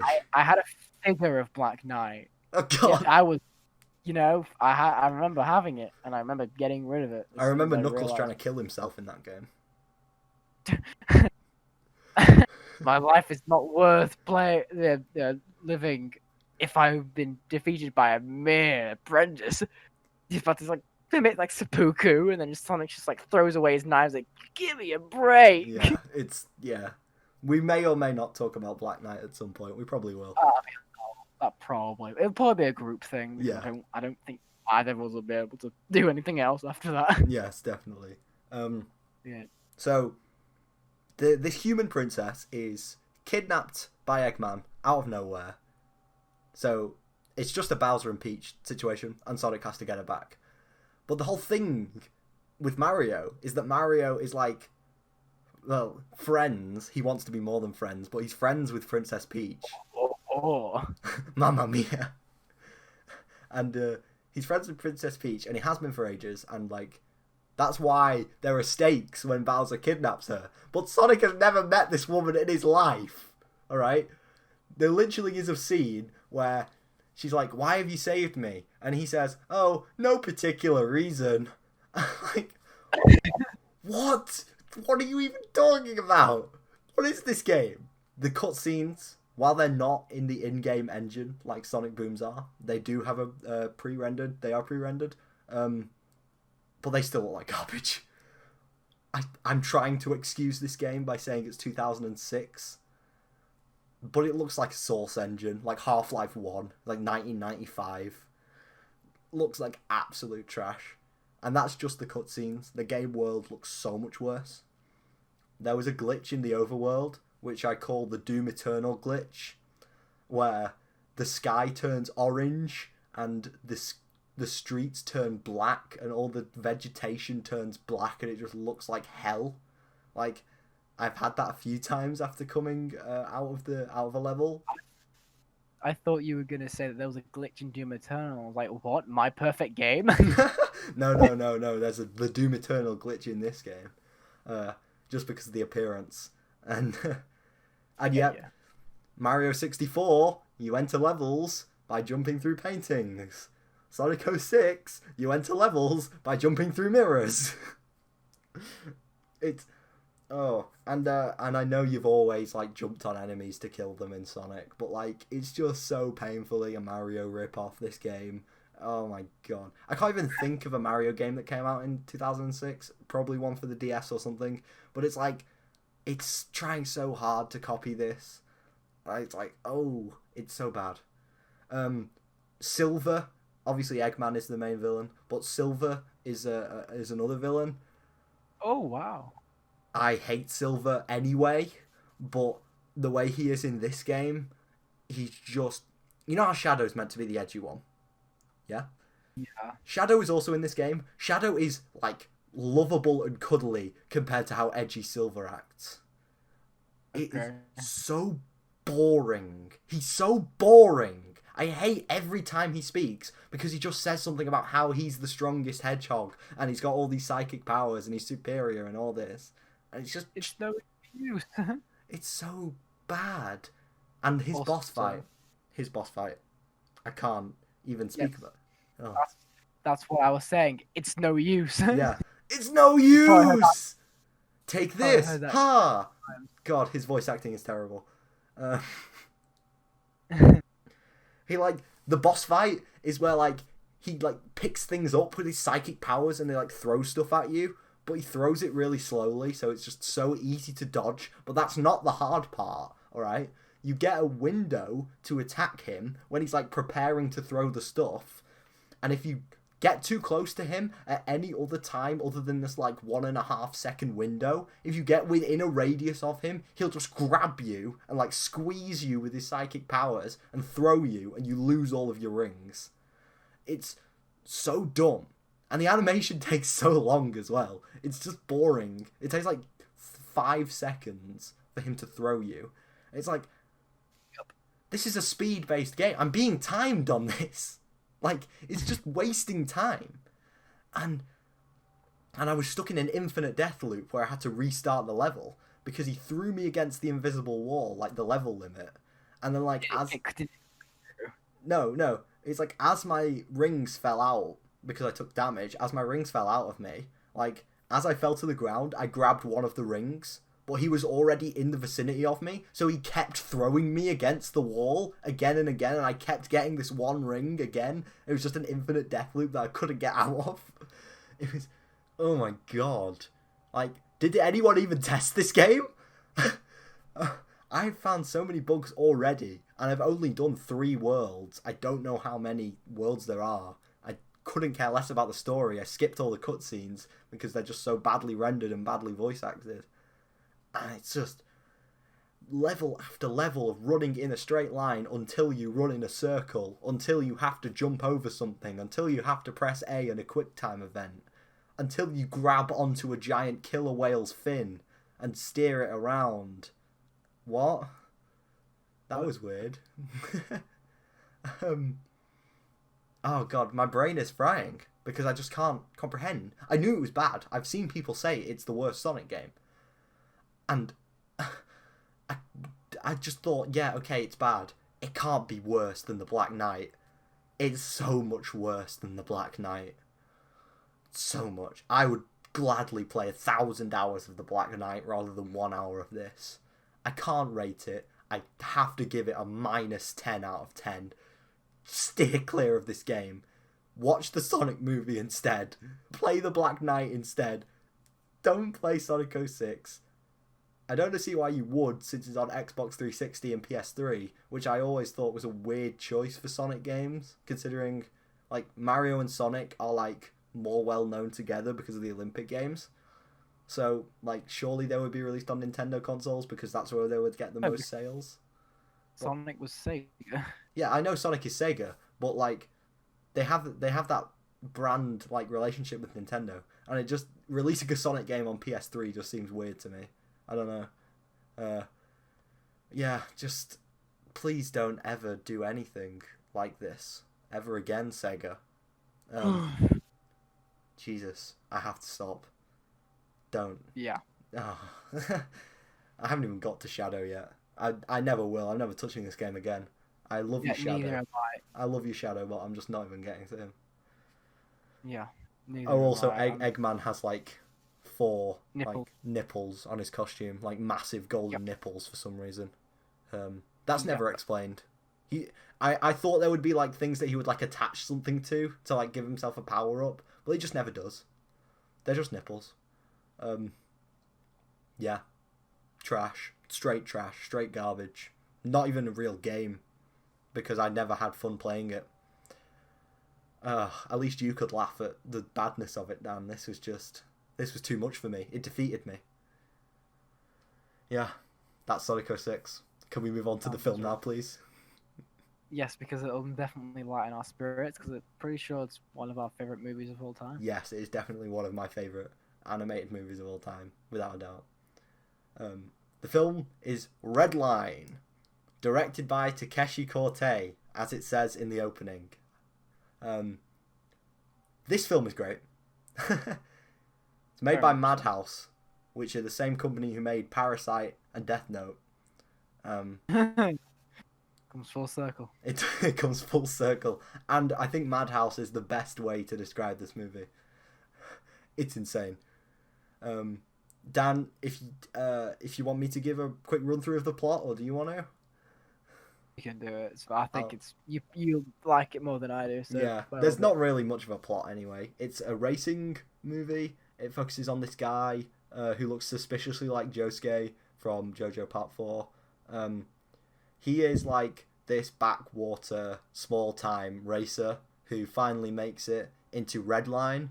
Redline is like this universe-wide... It's set in the far future, I should say. It's set in like this sci-fi world with aliens and you know, space princesses and stuff like that. And Redline is this massive, big intergalactic racing competition where only the best and the best race, and there are no rules whatsoever, and it's just the first person to cross the finish line wins. You can literally do whatever you want, and it's just basically that. I think it's called JT, the main protagonist, or JB. Yeah, it's JB, and wow, what a thrilling film! Like that is the adjective I would use to describe this movie. Thrilling. Like, it's all hand drawn. There's no CG, and the art style is on point. Like, Jesus, I can't even say how good the art style is because I'm not like well versed on artwork and like what goes into drawing anime or cartoons or whatever. But this must have taken ages. Let's just say, I'll give you a hint. Animators always do vehicles, guns, and anything with moving parts, usually with CG, because it is very, very difficult to keep with the consistency of objects that have moving parts. Yeah. Because it'll take too long to make sure that the detail is correct. Mm-hmm. So take that into account when you have a racing anime. All about racing, yeah. Where cars and vehicles are the focal point of most of the shots. You realize how long that would take to draw each individual frame at each individual time, especially since the cars constantly morph. Yeah. Yes. Yeah, it's gonna take quite a bit of time. There's a car which is piloted by two guys, and it's like a mining vehicle, and it like literally just grows legs halfway through and scuttles underground so they can like take shortcuts. I remember that. Yeah. It's the dedication of Madhouse. Madhouse have always put like time and dedication into their work. And I know a lot of people were hoping that Tokyo Ghoul would be animated by Madhouse because it seems right up their alley. Because of just the sheer insanity. Like, it's called Madhouse for a reason. Like, their anime that they make are just so insane. And Redline is no exception. The plot is surprisingly good. It's a thin plot. You don't really need that much plot in a movie like this. It's quite heartwarming because JB's got this relationship with his manager / mechanic. It's very wholesome between them. It's like a father-son bond. And then there's the cranky old grandpa mechanic with 6 arms who is absolutely brilliant. Reminds me of the Boiler Man from Spirited Away. Yeah. Yes. Very well. Yeah. He's great. He's sort of like a steampunk sort of, Mad Max version of the Boiler Man from Spirited Away, who is one of my favourite characters in Spirited Away as well. So probably one of mine as well. Yeah. The actual race. There's also this insane, crazy like military subplot because Redline is technically illegal. Like the race is technically illegal, and they say it's going to take place on like this planet which is ruled by a vaguely Nazi dictatorship of aliens. Yeah, I remember that. It's just this subplot is just all of these like vaguely Nazi aliens trying to like deploy obstacles to stop the race as it goes on their planet, and they like deploy the police, and at one time they deploy this massive huge monster to stop the races. Oh yes, it reminded me a lot of like Evangelion's are they called Angels? Yes, Angels. Yeah. Yeah, they reminded me of that. It was like they created it out of like it was like it's a bio chemical. What's it called? It's a bioweapon, basically. Yeah, a bioweapon. Yeah. It's like living, but it destroys everything. Yes. Like literally their own men. It doesn't care. It just and then it dies. Yeah, and then it dies in the explosion. Can't remember how it dies exactly. Can't remember. Yeah, he blows himself up. Oh yeah. Because that's his only purpose. Oh yeah. Which is kind of sad, really but yeah. Yeah. He's a well,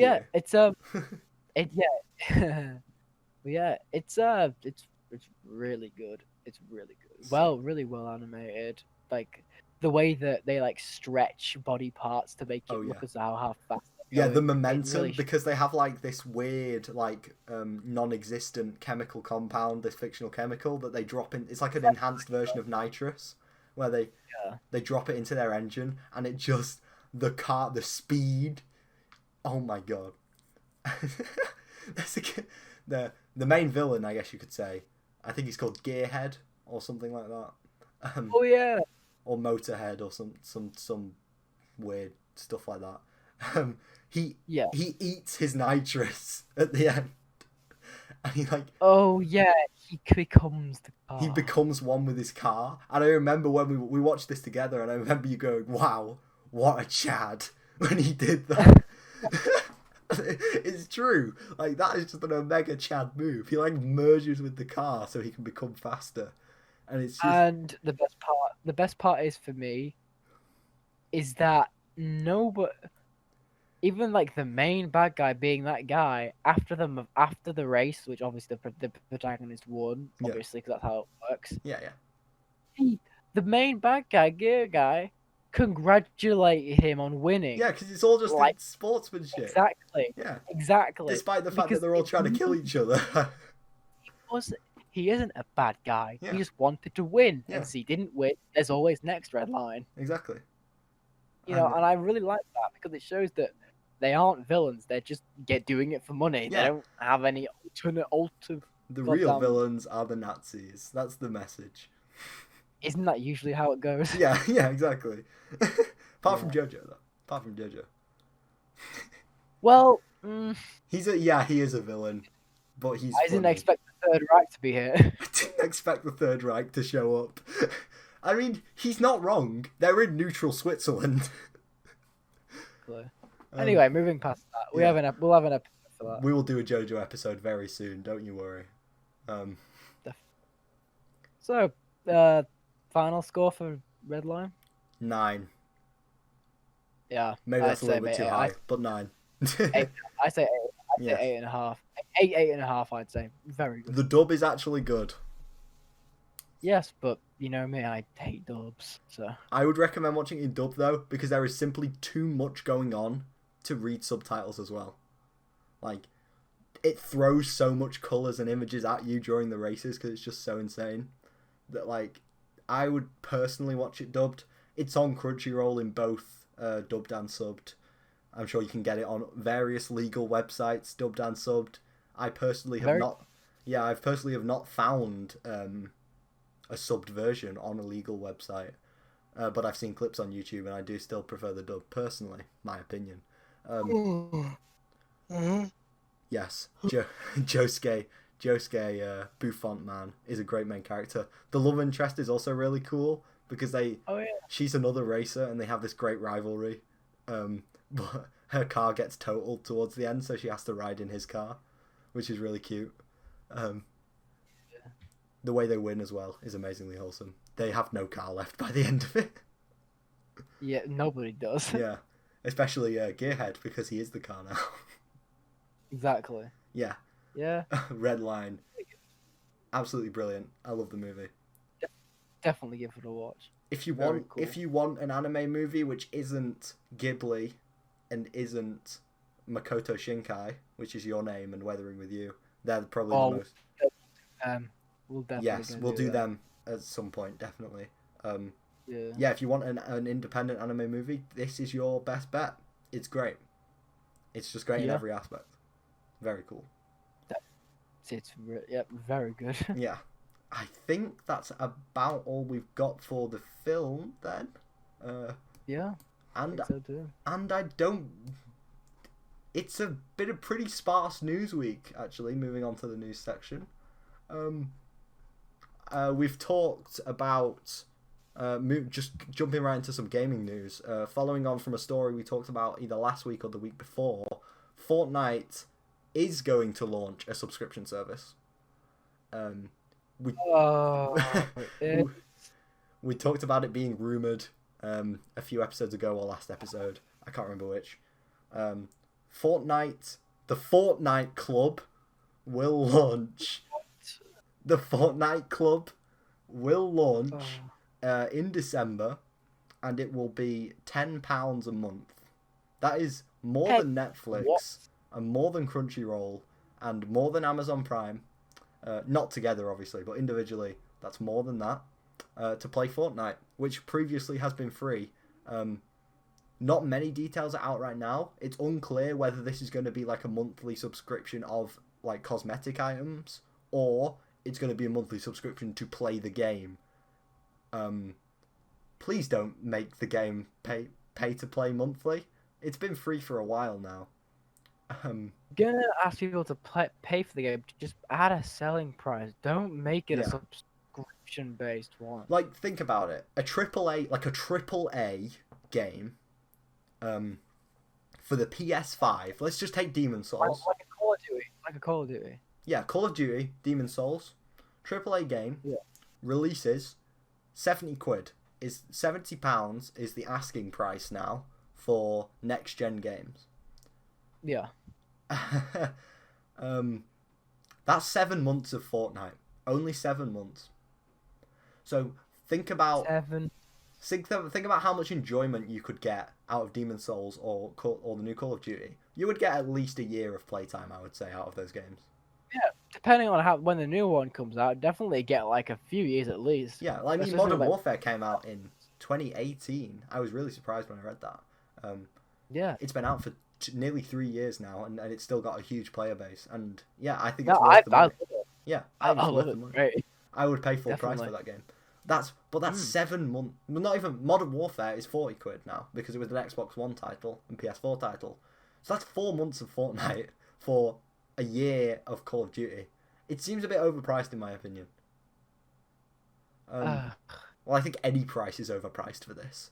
But if they're gonna put a price on it, just charge like 30, 15. 30. It's a solely battle royale game which already has microtransactions. £15 is plenty. And maybe 25 if you're adding in the PvE. Save the world. Yeah, I guess. But 25 is the maximum. Yeah. You do not want to go any higher than that. If they ask any higher than that, that is literally them stealing money from you because of how much they could get from the microtransactions with the skins and battle pass, that sort of stuff. It is disgusting. Yeah, and you know, we briefly touched on this when we first covered the story. What's going to happen to people who have spent money in this game? Like, if they don't want to pay the monthly subscription, are they going to lose all that? Are they going to get it back? I doubt they'll get it back, because Epic Games like money. Yep. Even though I don't enjoy the game now, I did used to enjoy it when the game first came out, and I have bought like 1 or 2 skins. So have I. I've bought skins as well for this game. 2. Well, but I used to enjoy it quite a bit more than you, but you know. Yeah, that was when it was way early. I played it like when it was launched, and exactly, I actually same enjoyed here. I have like the Black Knight skin from way back. Yeah, I have this. Goddamn, I remember. I thought it was so cool because I had the season 2 goddamn umbrella that you got. Oh, nice. I mean, I'm sure we can swing our Fortnite skins around all day, but let's move on. We've got some more bad news. Well, no, this news is kind of funny because of how bad it is. Okay. I know we said we weren't going to talk about Football Manager 2K21. Oh no. But this news is you'll laugh. This news has come out that football clubs had tried to bribe Football Manager devs into giving their clubs higher scores in the game. I'm sorry, what? Real life football clubs contacted the developers of the Football Manager game and tried to bribe them to like rate their clubs higher. I guess the clubs are like tiered or like ranked in the game, I don't know. But they tried to make the clubs sound better than they were. They tried to bribe the developers. Hilarious. Oh, I know. Who cares? It's Football Manager. But it's Football Manager 2K21. Imagine how good it's going to be after its predecessor. No, nothing can ever. Well, just look at the ratings. They speak for themselves for 2K20. Yeah, some more bad news. But this bad news we kind of saw coming. The DLC no. for Cuphead has been delayed to 2021. Um, Oh no. we saw it coming though. Like there has been Yeah. no announcement. They said it was going to come out in 2020, like early, like mid 2019. So yeah, with no announcement by November, it was pretty certain that it was getting pushed back. It's practically December at this Yeah, point. exactly. Like Yeah. Not even a trailer. Yeah, not even a new trailer. Shame, but do what you have to do. Yeah. Cuphead's one of those games that if you rush it, it's going to be awful. Yeah, it's sad, but then you realize they're not like stopping it. It's just being delayed. So Being it's delayed still gonna happen. because the studio is literally two brothers and they live in separate houses and they can't work on the game all the time because they have lives. So, makes sense. I mean, Yeah, exactly. it's sad that it's delayed, but we all knew it was going to be delayed. Any good news? I mean, I have one more bit of bad news, and then I actually do have quite a bit of good news, so don't worry. This is very bad news though.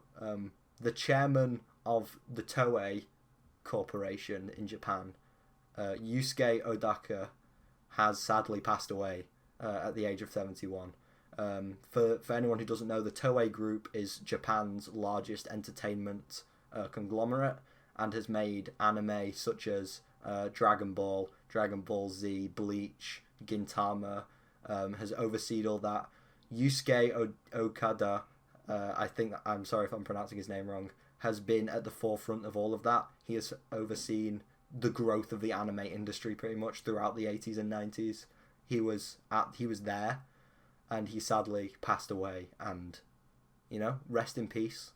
I'm thankful for all the work you've done. Yeah. Toei also owns Godzilla. He was there. I think he oversaw the development of around 20 Godzilla movies, including all of the newest ones as well. Wow. Some of them have been good. Shin Godzilla. Shin Godzilla, that was he oversaw the development of that. He owns that basically. Cannot wait for that sequel. Exactly, and It's gonna happen. It's gonna happen. Don't care how long. Don't care if it takes 30 years, 40 years. Don't care. It's the best Godzilla movie, and it needs a sequel. It needs it. We're coming up to December, and forget Christmas. December is known for one thing, and that is the release of Cyberpunk 2077, hopefully. 1877. We need that game. Isn't that just Assassin's Creed Syndicate, though? I swear you got like a cool grapple. Oh, it's Red. Nah, it's Red Dead 2. Red Dead 2? Yeah. Oh, side note, Red Dead news. Red Dead 2 Online is launching as its own game. Is it? Yeah, previously Red Dead Online was sort of the same as GTA Online, where you had to buy GTA 5 to play GTA Online. Now Red Dead 2 Online is launching as its own game. Unclear whether it's going to be free or not. I think it will be, personally.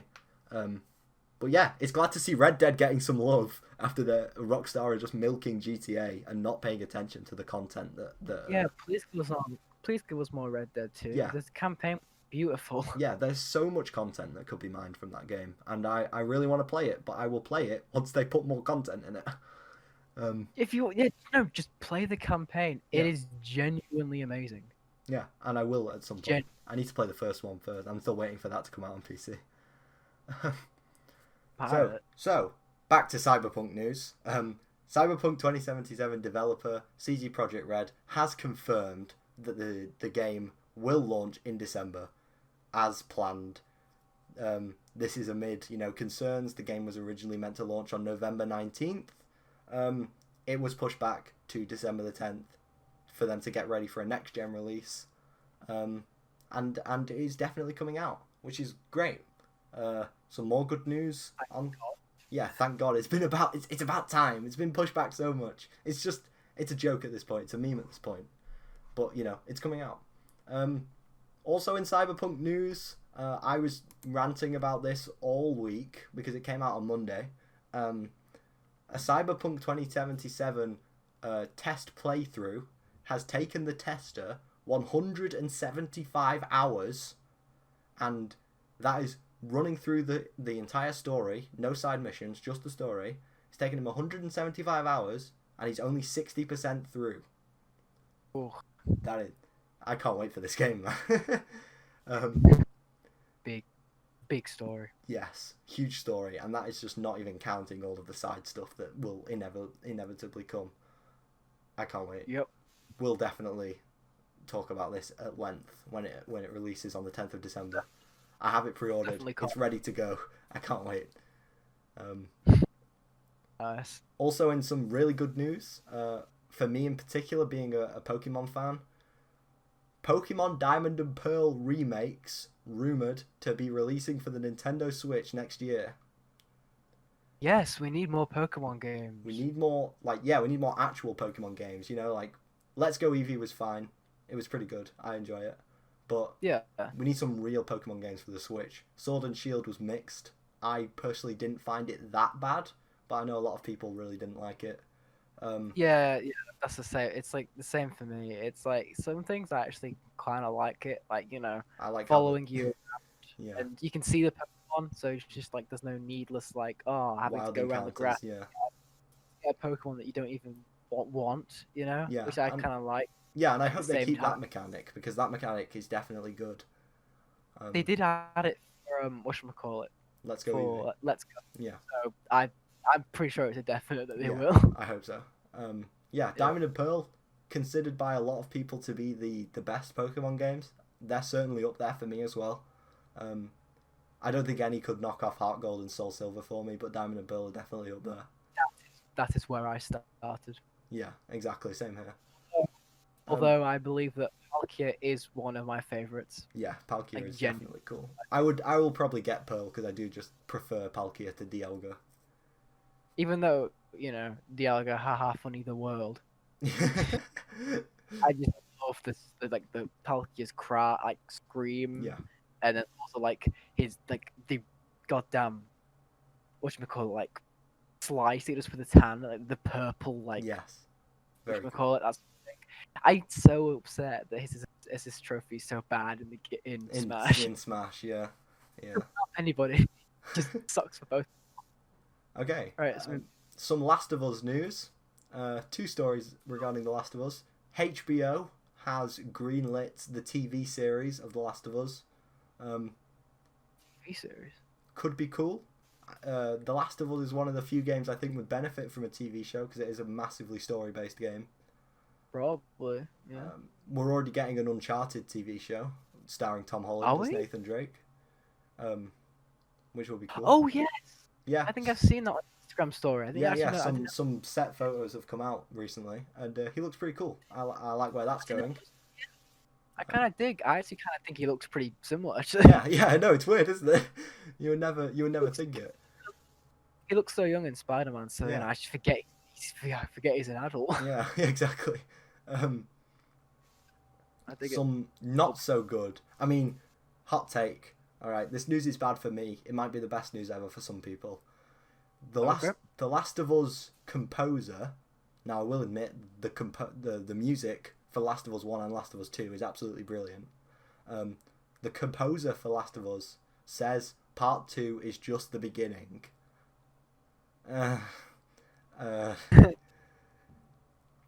If you liked Part 2, great. I have strong feelings about Part 2, but we won't get into that now. So yeah, more Last of Us is coming. I hope it's better than Part 2. Yeah, I mean, they could make another Part 1, so, you know. Yeah. It depends on how it is. Yeah. You know, it could go either way. It could go as the quality of Part 1 or quality of Part 2. I guess we'll just have to wait and see. Exactly. You know? Our last bit of gaming news this week comes again. We've covered this once a week, it seems, so far. Marvel's Avengers, and the news keeps getting worse. Oh no! And I just keep laughing harder at them. Marvel's Avengers has yet to remake its development costs. It's making a loss for Square Enix. After how long?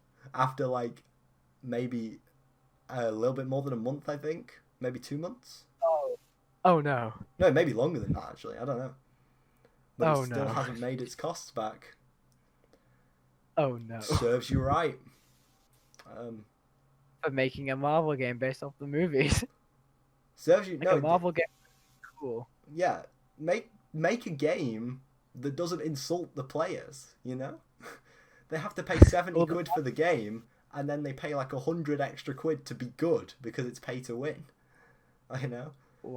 Why not just why can't it be just pay to look cool? Exactly. But then also have it so that you can just get it progressively. Yeah. And if you want to get good items in Avengers progressively, good luck. If you don't want to grind for like 3 weeks straight, you won't get anything good. It's why I'm so sad, because I say all this stuff and it's like I'll never ever be a video game developer because I don't have the the mental capacity to be able to do all the tech shit. But like surely they would realise that fans hate this. This is what baffles me. You saw all the ruckus that went on with Star Wars Battlefront 2 because that was like massively pay to win as well. Yeah, like they fixed that. They fixed that a little bit later on, but it's still pretty bad. It's still pretty bad because you can't really remove that element from it. Yeah. Okay, that's it for gaming news. Well, there is sort of a gaming/movie crossover here. Scott Cawthon, if that name means anything to you. I've heard. Ooh, Scott Cawthon. Oh, tell me. I can't. Five Nights at Freddy's. Yes. Yes. Oh yeah, the movie. Yeah. Filming. In production. It's in production now. The script is being worked on, and filming is going to start early 2021. Have they said anything about the script yet? Nope. Okay. Rumors that it may be a Blumhouse film. Oh. Make of that what you will.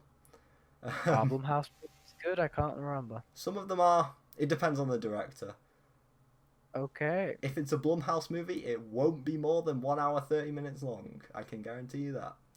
Let's just be honest. That at that. Yeah, good. Yeah, I'm glad. Yeah, FNAF. I like the games. I think the lore is very good. I actually really like the FNAF lore, but not a movie. Not a movie. The books were bad enough, I think, but now a movie. Yeah. But hey, it could go completely off it. It could. Like, why not go our own thing? Just make an all kind of movie. Yeah, I think the problem is that Scott Cawthon is involved because Scott Cawthon wrote the books and he's so obviously not a writer. And he's also writing the script for the movie. And yeah. But no, I mean I guess that's different from making a book because he's just making. Yeah. I guess we also do have a director, so that could could also help. We'll see how it turns out. It will probably be better than the books. But always keep high expectations because he was able to. He's been able to do some good stuff with the game, so why not? He's been able to keep the franchise going for over 10 years. I mean, that's good enough on its own. With the VR game coming out really well, and also this new VR game. Yeah, this new game, Security Breach, which I will cover. We will cover heavily whenever any news is released about it because I'm very excited for it. I'll definitely get it legally on my PC to try. Yes. Some anime news then. Cells at Work Season 2. Ooh. Cells at Work, made by David Productions, who are best known for animating JoJo's Bizarre Adventure. Season 2. The trailer has come out for Season 2. First episode releases on Crunchyroll on the 9th of January. I still need to finish Season 1, but I thought it was pretty good. It's pretty fun. It's a good concept. So it sort of focuses on like inside the human body, and all the cells are like, people, and like anthropomorphic. And Red Blood Cell is the main character, and she's like a delivery girl, and you know how it goes. It's weirdly educational. I did actually learn quite a bit of it. Because you didn't do. I just don't like biology, so yeah, I learned a fair bit out of it. We can skip over this next story. There's going to be a new My Hero Academia film no one cares. Let's move on. Netflix debut. This is something that everyone definitely cares about, and I'm definitely not the only person ever that cares about this. New Transformers series on Netflix coming soon. I think I heard about. The second part in their War for Cybertron trilogy. This series called Earthrise drops on December the 30th. It looks very good. It's using the same sort of half CG-ish art style as the last one.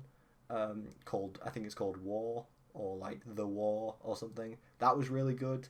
And yeah, I'm glad we're getting a good Transformers show after the horrific Bumblebee-focused one, which I can't remember the name of. I think it's just called Robots in Disguise. I can't remember. Yes. That is terrible. Yes. He has a mouth. Yeah. But he, I mean, no, he does. He does in the 80s one. Yeah, he has a mouth, but he's not. But he's skinny. Yeah, I know. But he's skinny. It's okay, Dan. Don't worry. Why is he skinny? He's an hourglass figure. Why? We can debate the thickness of Bumblebee later. We've in other anime news, the company Anime Limited, that's not a confusing name for a company, has acquired the rights to Penguin Drum, which is a Japanese distribution company which owned the rights to many different properties, including Black Lagoon, which we talked about last episode. You should definitely check that out. And Your Name, the Makoto Shinkai movie. And with these rights, with the acquiring of these rights, they have said that 4K versions of these titles will be released. 4K remasters. And if anyone has seen Your Name, which we will definitely talk about at some point, it's beautiful already. 4K versions? I cannot wait. It's gonna look great. Yeah, Black Lagoon as well. Black Lagoon needs an update because it's from 2007. So a 4K version of that will be absolutely brilliant. Again, another story that I totally will not be the only one ever to care about. Sui Ishida, the creator of Tokyo Ghoul manga, which is my favourite manga of all time, and is also a very good anime, has released a new image for his new manga, his new project, 2 years after the end of Tokyo Ghoul Rei, which is the final chapter in the Tokyo Ghoul thing, called Chojin X, Superhuman X. And it's literally one image. We don't know anything about it, but we know that he's working on something else, which is brilliant. And I wish him all the best in his new endeavours. I think that's all we have for the news, which means that's all we have for the episode. So, that has been it for episode 3 of the Weeb Couch. Thank you all for joining us if you've made it this far. As always, I've been Mason, and that's been Dan. Make sure to like and subscribe the video, subscribe to our YouTube channel, share the video, follow us on Spotify if you're listening there, email us, DM us on Instagram, get in touch, leave a comment if you have anything at all you'd like us to cover. I'm sure we'll have some new games for you next week. I haven't really looked. There's a new game from Don't Nod, the creators of Life is Strange. I'll probably review that. Yeah, this podcast cover art, as always, is done by Dan himself. Absolutely brilliant. His art Instagram is in the description. Give him a follow. I will actually be updating on that shortly. Don't worry, he will actually post something. I'll be updated. I'll be posting that cover art shortly. I'll be adding it on it, and it'll be late. And I'll also be doing some random doodles that I do, just to fill up. Definitely. What I do. Definitely check it out. Some good news. I plan, this may not be definite, but I plan on doing a new cover art once every 5 episodes. So on episode 5, be prepared to see a new cover art. Hopefully. if everything goes well. And yeah, I certainly hope so as well, because this artwork is amazing. Thank you so much to Dan for doing this for the podcast. Certainly saves me a lot of time going through Fiverr looking for artists. And yeah, And that's pretty much all we've got for this episode. Tune in next Sunday. New episodes every Sunday. Hit the subscribe button. Yeah, don't play Sonic 06 or Sonic Boom. Just save yourself the pain. And yeah, that is pretty much it. Goodbye.